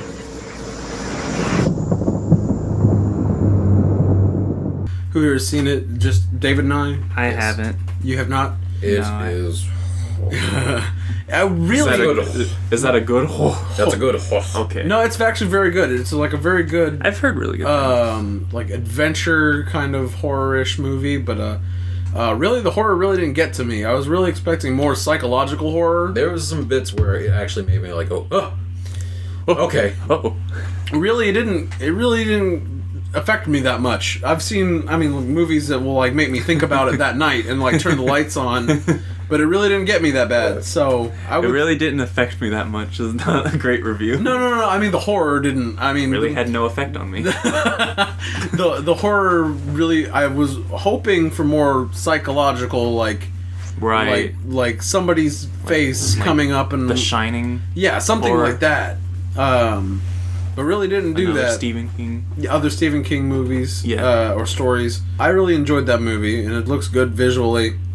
I was surprised. I haven't seen it, but I didn't have a lot of high hopes for it. For some reason, Yeah. I was like, "We're remaking this, okay?" But it apparently did really good. Yeah, and I guess I'll have to see it. they really don't play off of the whole clown thing that much. Like I was kind of expecting them to be like to play up the clown. Honk honk, I'm a clown. Scary clown. Woo-hoo.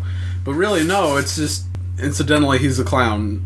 It's not because he's a clown. It's just scary. Yeah. Let's see. What else is there to talk about this year? Blade Runner 2049 came out. I still need to see. None of us has seen it. Apparently, critics... not critics, but apparently this was nearly a flop. I don't know if it was actually a flop.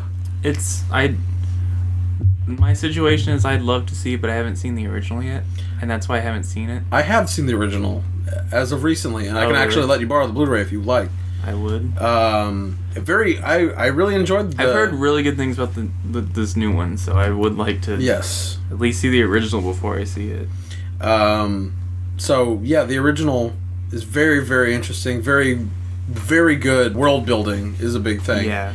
Is that it's I just always like hear about it. every single world second, every single frame is just like building more onto the world. It's just great. Very great visually. The thing is that there's like a billion different cuts of this movie. It's actually kind of a joke. There's like the theatrical cut, and then they have like the director's cut, which like they add like voiceover, which apparently Harrison Ford really didn't want to do. So he kind of does it shittily. So they're shooting fireworks outside. Oh yeah, They're shooting. They're shooting. Duck. Stay away from the windows. So he does it poorly in hopes that they wouldn't use it, but they did. And I saw that. That one's on TV, and that one sucks because the voiceover feels TV very version. unneeded. And then I would imagine. they released a Blu-ray version of what's called the Final Cut, which removes that. So I would say go for the Final Cut. Okay. Is that the one you have? Yes. Okay. It's. I want to talk about Blade Runner a bit more, but I don't know if you guys will allow. No. I don't want to spoil too much. I'd like to see it for myself. Yeah. I don't want to spoil too much. Yeah. So yeah, I can't wait to finally see Blade Runner 2049. Did that movie inspire Akira? I don't know, in any way. Maybe. I know that The Matrix was heavily inspired by Ghost in the Shell. Yes. Maybe that's what I'm thinking of. Maybe it's vice versa. Like it's Akira was inspired by that. Or I don't know which came first. Maybe the new Blade Runner could have been inspired by that. It's been cited that like Blade Runner is a very big influence on a lot of things. Like oh yeah, for sure. I know. I wouldn't be surprised. Yes. Well, yeah. So running on them blades, you know. Apparently, critics. I mean, a lot of people liked it, but it didn't get enough asses in seats though. Yeah. So let's see what else I've got on my list. Star Wars, baby. Well, before we get to the good, let's get to the very bad. I needed to talk about the two worst movies that have ever come out on Earth: Baywatch and Chips. Okay. For some fucking reason, Hollywood thinks that they can just bring back old TV shows and make them rated R, comedies with Dwayne The Rock Johnson, because Dwayne The Rock Johnson is cinematic crack. And apparently if you put them in the movie, people will just sniff that shit right up with a dollar bill. But please, Hollywood, stop fucking making these rated R comedies. They're not good and no one likes them. Please stop making these movies. So we want to talk about Star Wars?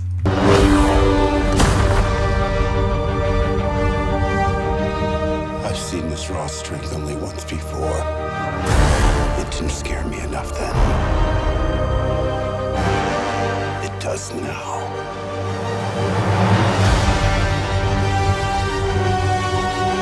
Let the past die. Kill it. If you have to. That's the only way to become what you were meant to be.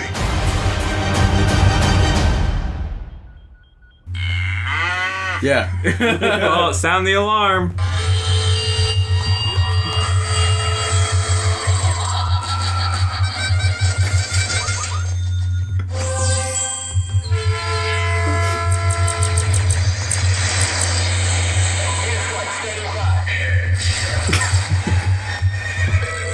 All right. So you hear that, everybody? It's Star Wars That's time. the Star Wars alarm. That's the Star Wars alarm. Everyone. It's time to talk about Star Wars Episode 8, The Last Jedi, as accordance to the Star Wars alarm.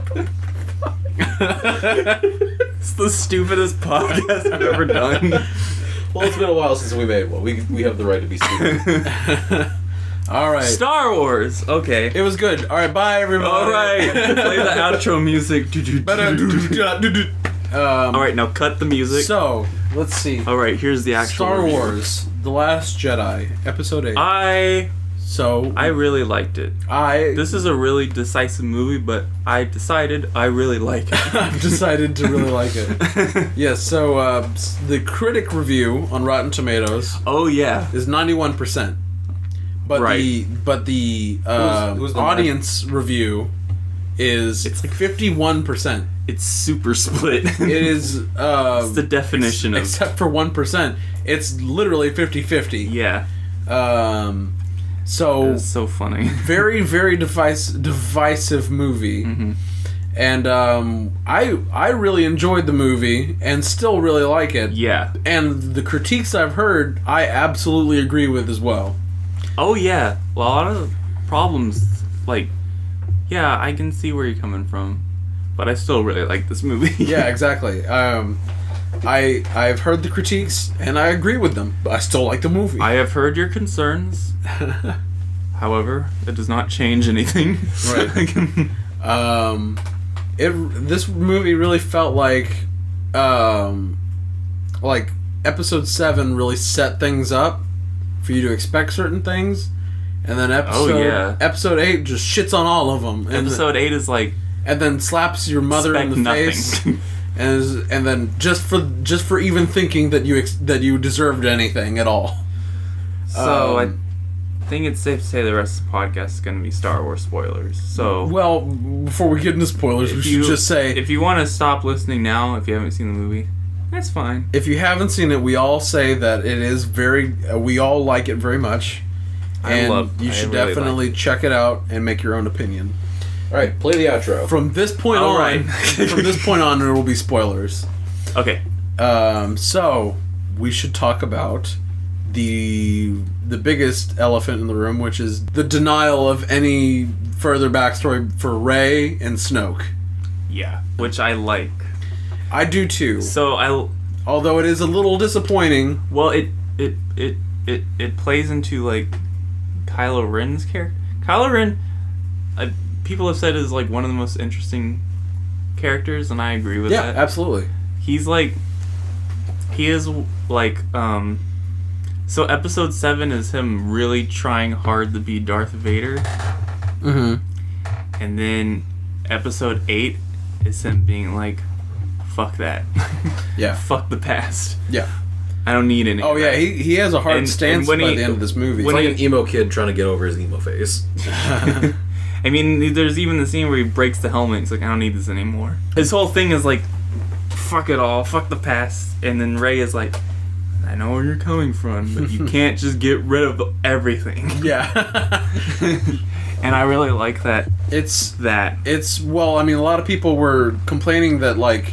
Everyone complains that he's like, oh, he's a loser. It's like, he's not supposed to be cool. That's the thing. That's the point. Yeah. Well, you're a lot not of people supposed to like him.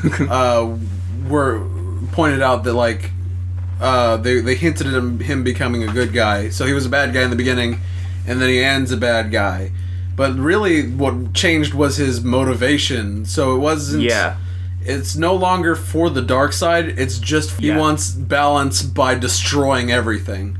And that whole morally gray thing, like, oh, is he a good guy now?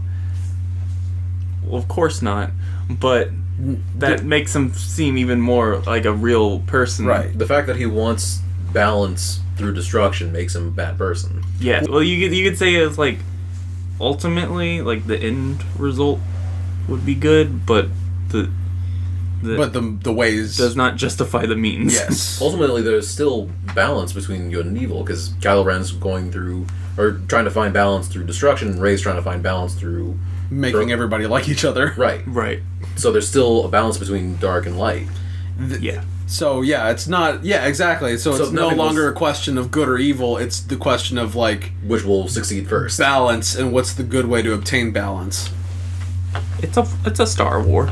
It's good. I really enjoyed it. I really enjoyed the sequences where Rey and Kylo Ren were, like, just, like, accidentally, like, link up. Yeah. I love the stuff with Well, Rey. no, they didn't accidentally link up. It turns out that it was something that he done on purpose. But in the context of those moments, to them it's an accident. To them, they just accidentally sync up. I love the scenes with Kylo Ren and Rey, and I love the stuff with Luke. Oh, just because I like how he's just an asshole now. He's just like, fuck this, I don't want any part in this. Right. And then eventually he's just begrudgingly like, oh, okay. Yeah. I guess I gotta be a part of this. So the whole movie is just subverting expectations. Yeah. Which I've heard is also a complaint about the movie. Before we get into Luke again, we'll talk about, like we were saying, the lack of payoff for Snoke and Rey, which we started off doing, but then we talked about Kylo Ren instead. Oh. Whoops. So Snoke was the big bad, and then he ends up getting cut in half in the second movie. So he literally gets cut. Yeah. Oh yeah, he gets cut. Good job. Which, to be fair, Kylo Ren's a way more interesting villain. Absolutely. Yeah, Snoke's just an asshole. Everyone's upset because they think it's Snoke's supposed to be the villain because he's the big guy behind it all. But no, it's very clearly Kylo Ren in the next movie. He's gonna be the big villain. He's now the supreme leader. He needed a way to get up there. Yeah. He had to kill Snoke so he can be the big villain. Yeah. People are upset it's not the movie they wanted in their exactly. heads. That's really what it comes down to. And the first movie, the complaints was it's not different enough, and the second movie, it's too different. It's not what I wanted. Yeah, because after 7, everyone made theories on who's Rey. Is Rey Skywalker? Mm-hmm. Is Rey Palpatine's granddaughter somehow? Which was, like, in the moment, whenever she... Jar Jar Binks? Whenever she realizes that she's not really born of anybody important, in the moment I was like, oh, that feels like it was kind of wasted, but at the same time, I'm glad. Well, I was saying... Really, like, that's what most Jedis are. They're just randomly... Yeah, that's what the fuck Luke was. Yeah. Yeah. Well, no, Luke, I'm sorry. Luke was... That's what Anakin was. I'm so sorry. Anakin. He was the son of Anakin. I'm so sorry. I was just thinking, because I forget the prequels exist, that he was just the son of... he was just some guy who lived in a moisture farm. Yeah. But even in the original... Which is exactly what Rey is. She was born from nobody. Or she was born from nobodies. I mean... Yeah. I was gonna make a point, but that works in Kylo Ren's, like, whole thing of fuck the past. Because, like, your parents were assholes. They just left you. They're not important. Fuck them. That's like his whole argument. It's like, fuck all that. Yeah. we're gonna change this. And, like, Rey's afraid to admit that. Yeah. that like she's known who her parents were the whole time. They're shitheads. Yeah. And she just doesn't want to admit that. I know people were really wanting her to be related or something to like Luke or. And I wouldn't have been upset if that was the case, but like I also don't care. But I feel like that she came from nobody. Honestly, if they revealed that wouldn't. Well, that's all what we've all been thinking. Mm-hmm. So it wouldn't even been that great of a reveal. So honestly, I like this even more. That, like, and she doesn't need to be related. She's just the main character. Yeah. Which, as a main character, I really, really like Rey. I like her a lot more in this one. Yes. Than I don't remember like 7. Like I think I like her a lot more. She had a lot more screen time in 7, but did she? Yeah. Well, in 8, it's like we're focusing on various stories. Oh yeah. Like Finn's doing something, Poe's doing something, Rey's off training with Luke. You know, Finn and Rose are doing something. They're visiting the prequels. Taking a little dive into the past. But we'll get to that later, because that is the weakest fucking part of this entire movie. Yeah. It is, unfortunately. I think that's the only thing that like most people I've heard agree with, like whether they like the movie or not, is that scene. Those scenes fucking suck. I loved Finn in 7, and there's just this. I feel like there wasn't enough of him in this one. What there was just kind of whatever. What there was there's like a few moments when he fights. What is her name? Phasma? Mm-hmm. And it's like, oh yeah, her.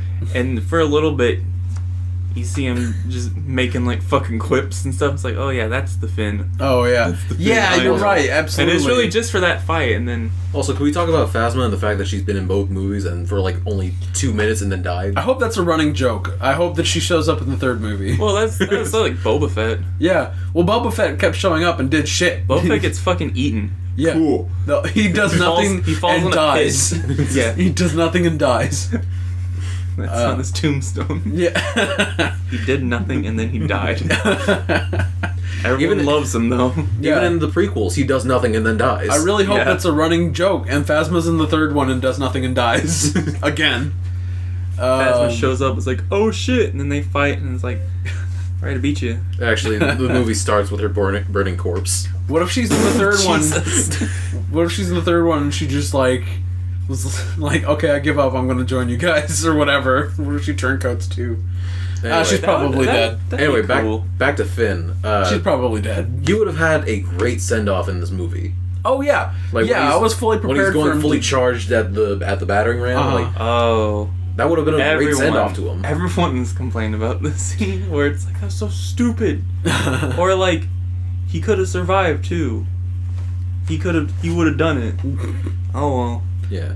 I mean, like these ships don't have a eject. You couldn't have ejected and then let your ship run into it. It's. I guess the argument is like it's an old rust bucket. It's hard to control already, and there's no ejector seat. It's falling apart. So let's back it up and talk about this scene. There's a scene where there's a battering ram that's basically a giant ass laser that's about to shoot down the giant steel doors of the rebel hideout. And Finn is driving right into it, and he's going to sacrifice himself to destroy the gun before they can get to the rebels. Mm-hmm. And they have a slow-mo moment where he kind of shuts his eyes and he's like at peace. And then I'm at peace. I'm thinking, well, it's a little disappointing that you're going to go out this way in only the 2nd movie. Yeah. And you really haven't done much in this movie, and I feel like this is kind of a waste to kill you off now. But I accept that this is going to happen, and then Rose saves him at the last minute, and then the rebels are fucked. Well, him doing that in that scene, like him sacrificing himself, would have been the biggest part in the movie. Yeah, like killing off a main character. Well, then I mean, Luke was already gonna die. We already knew that. Yeah. I didn't know he was gonna die. I was really hoping he wouldn't, but honestly, what happened, I feel kind of satisfied with what happened. So. I was honestly surprised that Leia is the one who's still alive at the end. I honestly was expecting her to die super early on because Carrie Fisher died in real life. Because like that would have been incredibly disrespectful to just like cut her off in the beginning of the movie. To kill her off, yeah. I was just surprised how much they got done of her scenes before she died. I think a lot of people It's thought, like, wow, that like the whole movie. They came out and saying like Carrie Fisher got all her scenes done. Oh, she's done. Yeah, that's what I'd heard as well. Oh, okay. And I think a lot of people and myself thought the scene where Admiral Akbar gets blown out into space, and so does everybody else, including Carrie Fisher, Leia. That was the end. I thought that was it. I was like, wow, okay, well, And I then guess she she just shot all of her scenes because there wasn't a whole lot. And then she just force pulls herself back into the Which is kind of cool, actually. Yeah, you know, like completely out of nowhere, but still cool. Well, I mean, she was been force sensitive. Yeah, I mean, like, it makes sense seeing how she's the twin of Luke and the son of or the daughter of Skywalker. Yeah. Flies back in. Yeah. Like a witch. Yeah. I thought that was it, and I don't know, but like she's in it quite a bit, and I wonder if they wrote her in. No, they couldn't have wrote the coma thing in. Yeah, afterwards, because she comes in like a medical gown later. So yeah, because like I said, she was in through the whole entire movie, and she got all her parts done before she passed. Yeah. Were you saying that it was kind of ironic that she's the one, Leia's the only character that survives of the original three? Is that what you were saying? That's what I was saying. Yeah. Oh, that's what you were saying. Yes. I honestly thought Luke would make it to the 9th movie. I was hoping for that too, but I really knew that they needed an Obi-Wan. They needed they needed a former teacher that sacrifices himself for the which people had already given that to Han because he died in the first one, so they're just like, oh, he died in the first one. Well, Harrison Ford just didn't want to be in it anymore. Yeah. He's a grumpy old man. So that I love the okay. This is where I'm just gonna say my favorite parts. Okay, go ahead. I fucking love the casino. That was the most prequel-y feeling part of the movie. Like, okay, we'll get back to that later. That's just a joke. I didn't want to do. I don't want to dwell on it, but that part was like, okay, what's going on here? Yeah. But no, I love. I didn't mean to derail you. Well, hold on. First of all, let me get this out. Like going to the casino was essentially going to the cantina to find Han. Yeah. It was just a bigger cantina. That's the parallel. That's all I wanted to say. There's a lot of CGI horse aliens. Yeah. Yeah. Just having that large variety in one place. There's a lot of Last Guardians running around. Oh yeah, that's exactly what I thought too. Turns out they're not the last. The rest of the Guardians. The rest of us. The rest of us. Go ahead and say your favorite parts you were saying. I love... So there's the whole scene where they kill Snoke. Mm-hmm. But that part directly after it where they fight all the throne room guards. Yeah, that was... I love the designs of the throne room guards. They're so fucking cool. And then, literally, when I left episode 7, I was like, it's always lightsabers. They could probably do like an axe or like a whip or something, but like with that same technology. And then they literally do that in 8, and it's like, fuck yes, this is what I wanted. Well, technically those aren't... They weren't lightsabers. Yeah, but they had that like glow. Yeah, they had the energy of a lightsaber. What I found interesting was that their weapons are designed specifically to combat lightsabers, which I thought was super interesting because they're like the royal guard, and so of course their weapons, the elite guards. They're fucking cool. They're designed specifically to combat Jedi, so they have like the sword that turns into a whip, so it's got the lightsaber energy going through it, so it can't be destroyed by a lightsaber, and it's meant to like grab it and pull it away, you know.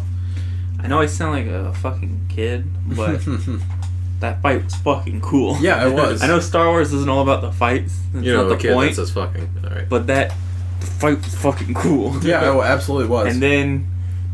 Especially because it's at a certain emotional payoff point, because it's just like shit's like just weighing on you like at that point, and then all of a sudden there's that big like release of like Snoke gets killed, and then he grabs his lightsaber and they're fighting together all of a sudden. So there's a lot happening at once. And it's cool to see them fighting side by side. Yes, just for a little bit. Yeah, and then there's the scene that takes place after that where Kylo Ren's like. Coaxing Rey into the dark side, or whatever side he's on. His neutral side, which is just like fuck side. Everything. The dim side. The dim side, yeah. And then they have that whole moment where like Rey's about to pull her saber out and they're gonna fight, Then Kylo tries to pull that away from her, and then she pulls back. Oh yeah, and they shatter it. Yeah, and they shatter it, and that's a good way of showing off, like, they're equally matched. They're both incredibly powerful, enough to where they could shatter a lightsaber in half. And then that was also the same, like, throwing away the pass. Yeah. Like, that's gone now. Yeah, because that was Episode 7 Yeah. was to get you comfortable and be like, this is the Star Wars. And that's what they needed at the time, after the prequels. And Episode 8 is just was like... a good Star Wars. Episode 8's like, are you comfortable? You tucked in nicely? Well, get the fuck out of bed. Oh my god. And grab the sheets off of you and, like, pull you out of bed. that's what Episode 8 feels like. You know what? I could be wrong about this, but isn't that Anakin's? Yeah, that was Anakin's lightsaber. Okay, that's what I thought, because, like, that was original, or in the first movie that was Luke's, and then it was... Then Luke builds his own, which is the green one, Yeah. which is... He's gone. I don't know where the fuck it is. Luke has it. Had it. That, and then I also love the scene with purple hair girl fucking... Oh, yeah, that was driving... awesome. That's the most anime shit in the whole movie. Yeah, absolutely. That's what I thought, too. That was the most cinematic and artful piece in the whole entire film. Gunbuster just drive the ship through it. All I could think about was, like, that was so anime. Me too. It was awesome. I fucking turned the veil and was like, this is the most anime shit I've ever seen in a non-anime movie. That was awesome. That was like, do you fucking remember in Smash Brothers Brawl? Yeah, the dragon. When Kirby fucking flies through the ship. Oh, yeah. Yeah, that was awesome. That was like, after a few seconds, I was like, that's fucking Smash Brothers cutscene.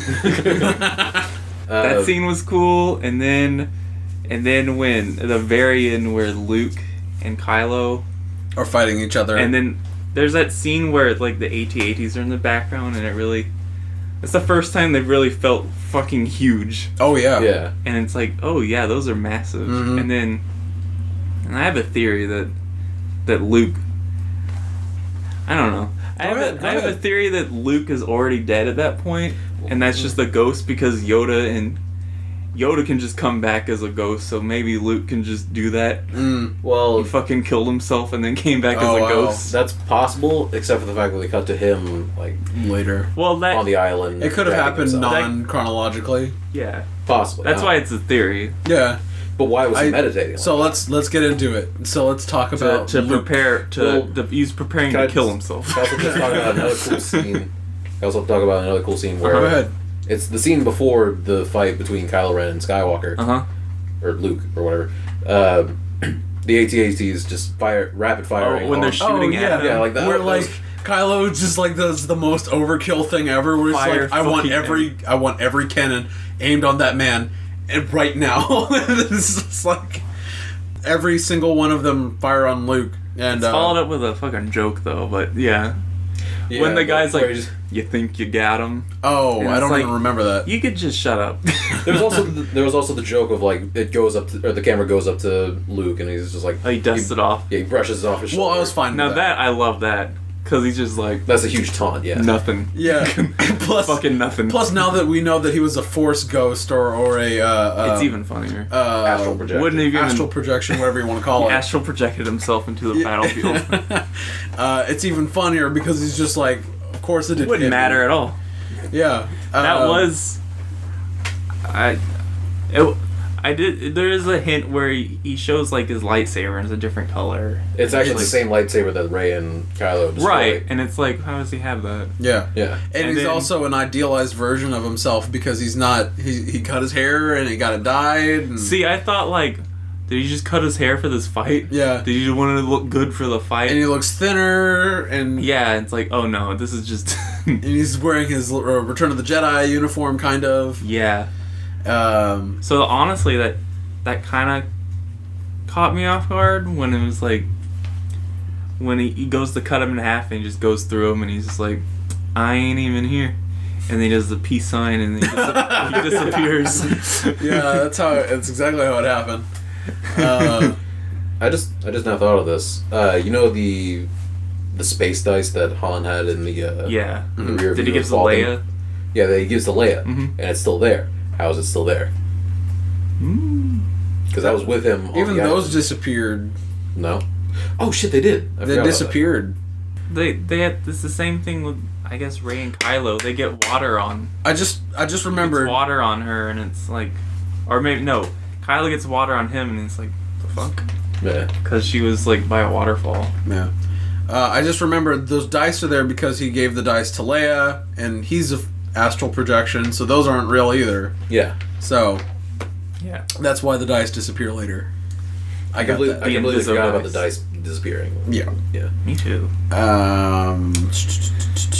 Luke. Goddamn.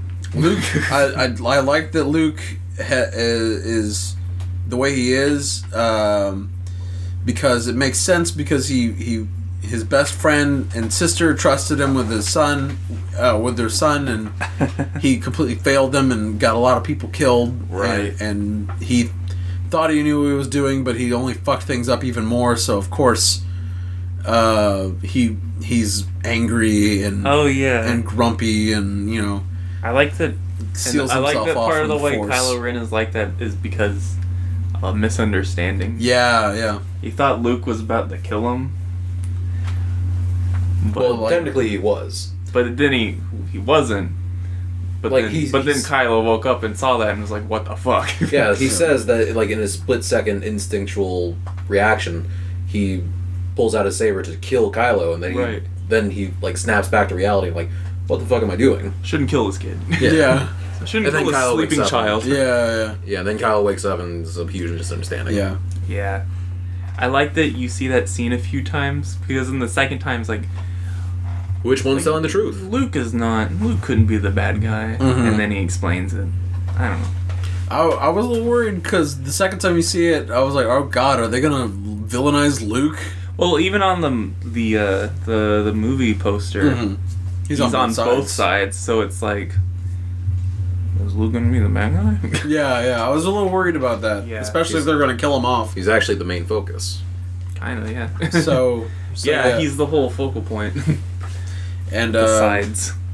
And so they so Luke dies of using the Force too hard, and I really didn't want him to die. I was talking to David before we watched the movie, and I was just hoping that they would, one, not do it, and two, if they did it, that they would do it tastefully, and not have him die in battle, which was kind of like he was saying whenever he was speaking with Rey. What did you expect me to do? Go over there and fight with you guys? I'm an old man. and so he doesn't, and because that makes absolute sense that he doesn't go and fight. If only Obi-Wan took up on that idea. Yeah, that's true. I like the way Luke went out. Yeah, absolutely. He's just like, "You can't beat me, son." Ha. And then he vanishes. You can't beat me, and you will never will. And you'll never get the chance to even fight me again, because you didn't even fight me now. Yeah. I just came here to say fuck you. Yeah. And then he leaves.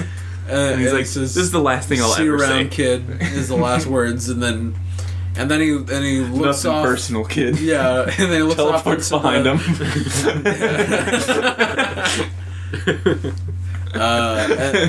And then you get the bookend of him looking off into the twin sunsets, like he was in the beginning of the first movie. Oh yeah. You get bookends on that, so that's very sweet.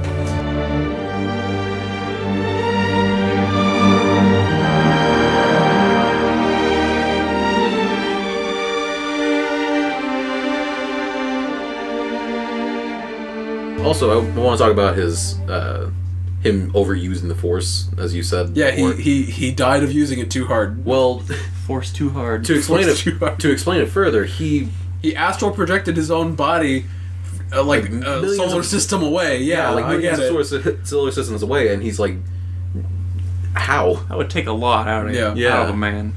He is the plus he gets the ability to levitate his fat ass. On top of that, he's levitating himself. He's the most powerful Jedi I'm just in the kidding. universe. I'm just kidding, Mark Hamill. I love you. I guess that the whole point of Episode 7 is we have to find Luke because he's the most powerful Jedi in the fucking universe. Uh-huh. And then in 8, I guess he does prove it because he fucking sends a projection of himself to another galaxy. Mm-hmm. You see his true powers for he forces too hard, he dies. Summarized. Forced too hard. he used the ultimate like limit of the Force. That is very true. Yeah. And we talked about how Luke changes his progression throughout the movies. Is just some kid. In the second movie, he's like a hero. Mm-hmm. In the third one, he's like the master. A master, and then he's a legend. A legend, and then now he's a symbol. And, and so you see that at the very end of 8, where the kids are just like, the Luke Skywalker defeated an entire AT-AT army or whatever. The kids are saying, you really don't hear what they're saying because they're speaking a different language, but all you hear is Luke Skywalker, and he breaks language barriers. In that last scene, did you notice he got the broomstick? Mm-hmm. Yeah. I love leaving the theater. I heard like some old lady like, did you see when he grabbed the broomstick with the Force? Yeah. What was that about? And the whole glad they did that subtly, because there's a lot of different ways they could have shot that. That would have been like eye rolling. Super subtle, yeah. They did it super subtly. Yeah, like he walks out the door and then Force pushes it from a distance. Is it? If they had cut it in a certain way at all, but it's all one cut, and I'm glad they did it that way. Who says that anyone can just use the Force? It's in everyone. Is it Luke or is it Kylo that says that? It's Maz and Luke. It's Luke. Luke is just like, the Force is in everything and everyone. I really liked those scenes because Luke is like, I'll teach you, but I'll also teach you why it needs to die. Because it's like, who's this kid? It's like, doesn't matter. The Force is in anyone. He's just some kid. Mm-hmm. Yeah. There probably won't be any payoff to that. It's just some... That's all that was. The Force is everywhere. I liked those scenes because Luke made a very good point. It's just that like Force isn't like it isn't something for just the Jedi. It's for everyone. Yeah. So to say that it's just for them is vain, and I really liked his arguments for those. I just wish that we could have gotten some hunky-dory training sequences between Luke and Rey. Oh yeah. That would have been fun. Get him drinking some blue milk. God, that scene was unnecessary and gross. Nah, I think they should have. I think they should have extended that scene. And really went more into the detail. Gross. Yeah, on the whole process of that. Unnecessary. I don't know. Could have been anything else. I'm a big Star Wars buff. I'm into the lore. I really want to know where blue milk comes from. Everything about that creature. I want to know more about these fish people, these fish nuns. Oh yeah, fish nuns. I forgot. Oh, okay. So now we've talked up the good stuff. Are we good with the good stuff? I'm good to end the podcast, honestly. Oh, okay. It's a whole year has passed. A whole year has passed. Only critiques that I can really say is that the comedy was not funny at all. I didn't laugh at any of the obvious comedy moments. The obvious like the scene where Luke tells Rey to reach out and she actually reaches out. Well, I didn't really think that was I didn't think that was like a real comedy moment. I thought it was kind of funny. It was supposed to be funny. Like, oh, she's taking it too literal. That's a more subtle joke, and I liked that. But I mean, literally the first fucking line of the movie. Poe ordering a pizza. We're Poe ordering a pizza. A boneless pizza. Literally, he says no bones, doesn't he? I don't think he says, "Can I get a boneless pizza?" I think he's prank calling. Play it back. Yeah, pizza. What you want? Let me get that pizza boneless. Fuck kind of pizza? He's prank calling General Hux, and it's the very first fucking line of the movie, and it's a joke. That definitely filled me with dread because I heard that's a problem with the movie, and then it's like, oh, is the movie really? This is all it is? Yeah. But no, well, again, you could argue the fact that Poe is supposed to be like the charismatic guy. He's the that's funny his character anyway. He's the funny hotshot. Yeah. And he's doing that. He's doing not that. Not everyone in the movie is like that. So. Yeah, he's doing that to distract the First Order, like build enough time to where he can zoom in and destroy all the cannons, and then the bombers can come. Yeah. Yeah. There's a few moments I did laugh at, like that when Luke fucking dust off his shoulder. Like, well, yeah. That's I mean, subtle moments like that, not like obviously written in jokes. Did you think you got him? Yeah. You think you shot enough of those cannons? Bitch, shut the hell up. I was a little worried that they were gonna... That's my least favorite line. Yeah. You think you can... I don't even remember it. You think you can... I was worried... was such a cool scene, and you had to fucking make it... Movie can't just fucking be sincere. You gotta have a funny joke. I was a little worried that they were going to pair up Kylo Ren and Rey because they kept linking together, and I thought that they were going to try to pair them up, and I was like, please just leave Rey single. Please just leave her alone. They don't have to have a relationship. Don't even pair her with Finn. Don't even pair her with Poe. Nobody. Pair anyone. You don't need that. That's not what I'm here for. I don't give a shit about this.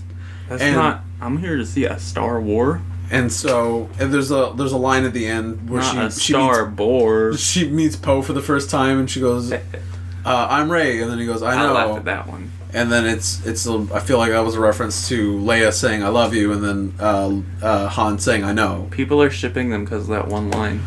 I don't want anything. Their literal first meeting and first lines together. People are like, "Oh, they're gonna get together." Why? Because he said hi? Is that all it takes? All right. I guess it's that easy. I do that to people daily. I say hi to everyone. I'm not dating any of them. My main point is episode 8, very good. And it also had that experience with me where I watched it, liked it, and I liked it even more every day. Initial watching of it, there was a lot of moments where I rolled my eyes, like, oh, why do that? All of the Poe and Rose scenes. Finn. Oh, I meant Finn. I'm sorry. All the Poe, Finn, and Rose scenes. Oh, I thought you were talking... Oh, who's at the door? Is it 2018? It's me, the podcast police. Alright, so that is the end of the podcast before James gets any more rude. It is... How long is this podcast? It's late, and I knew this was going to be the longest podcast. There's the dogs at the door. Good night, everybody. I hope you enjoyed the podcast. One more thing I would like to say.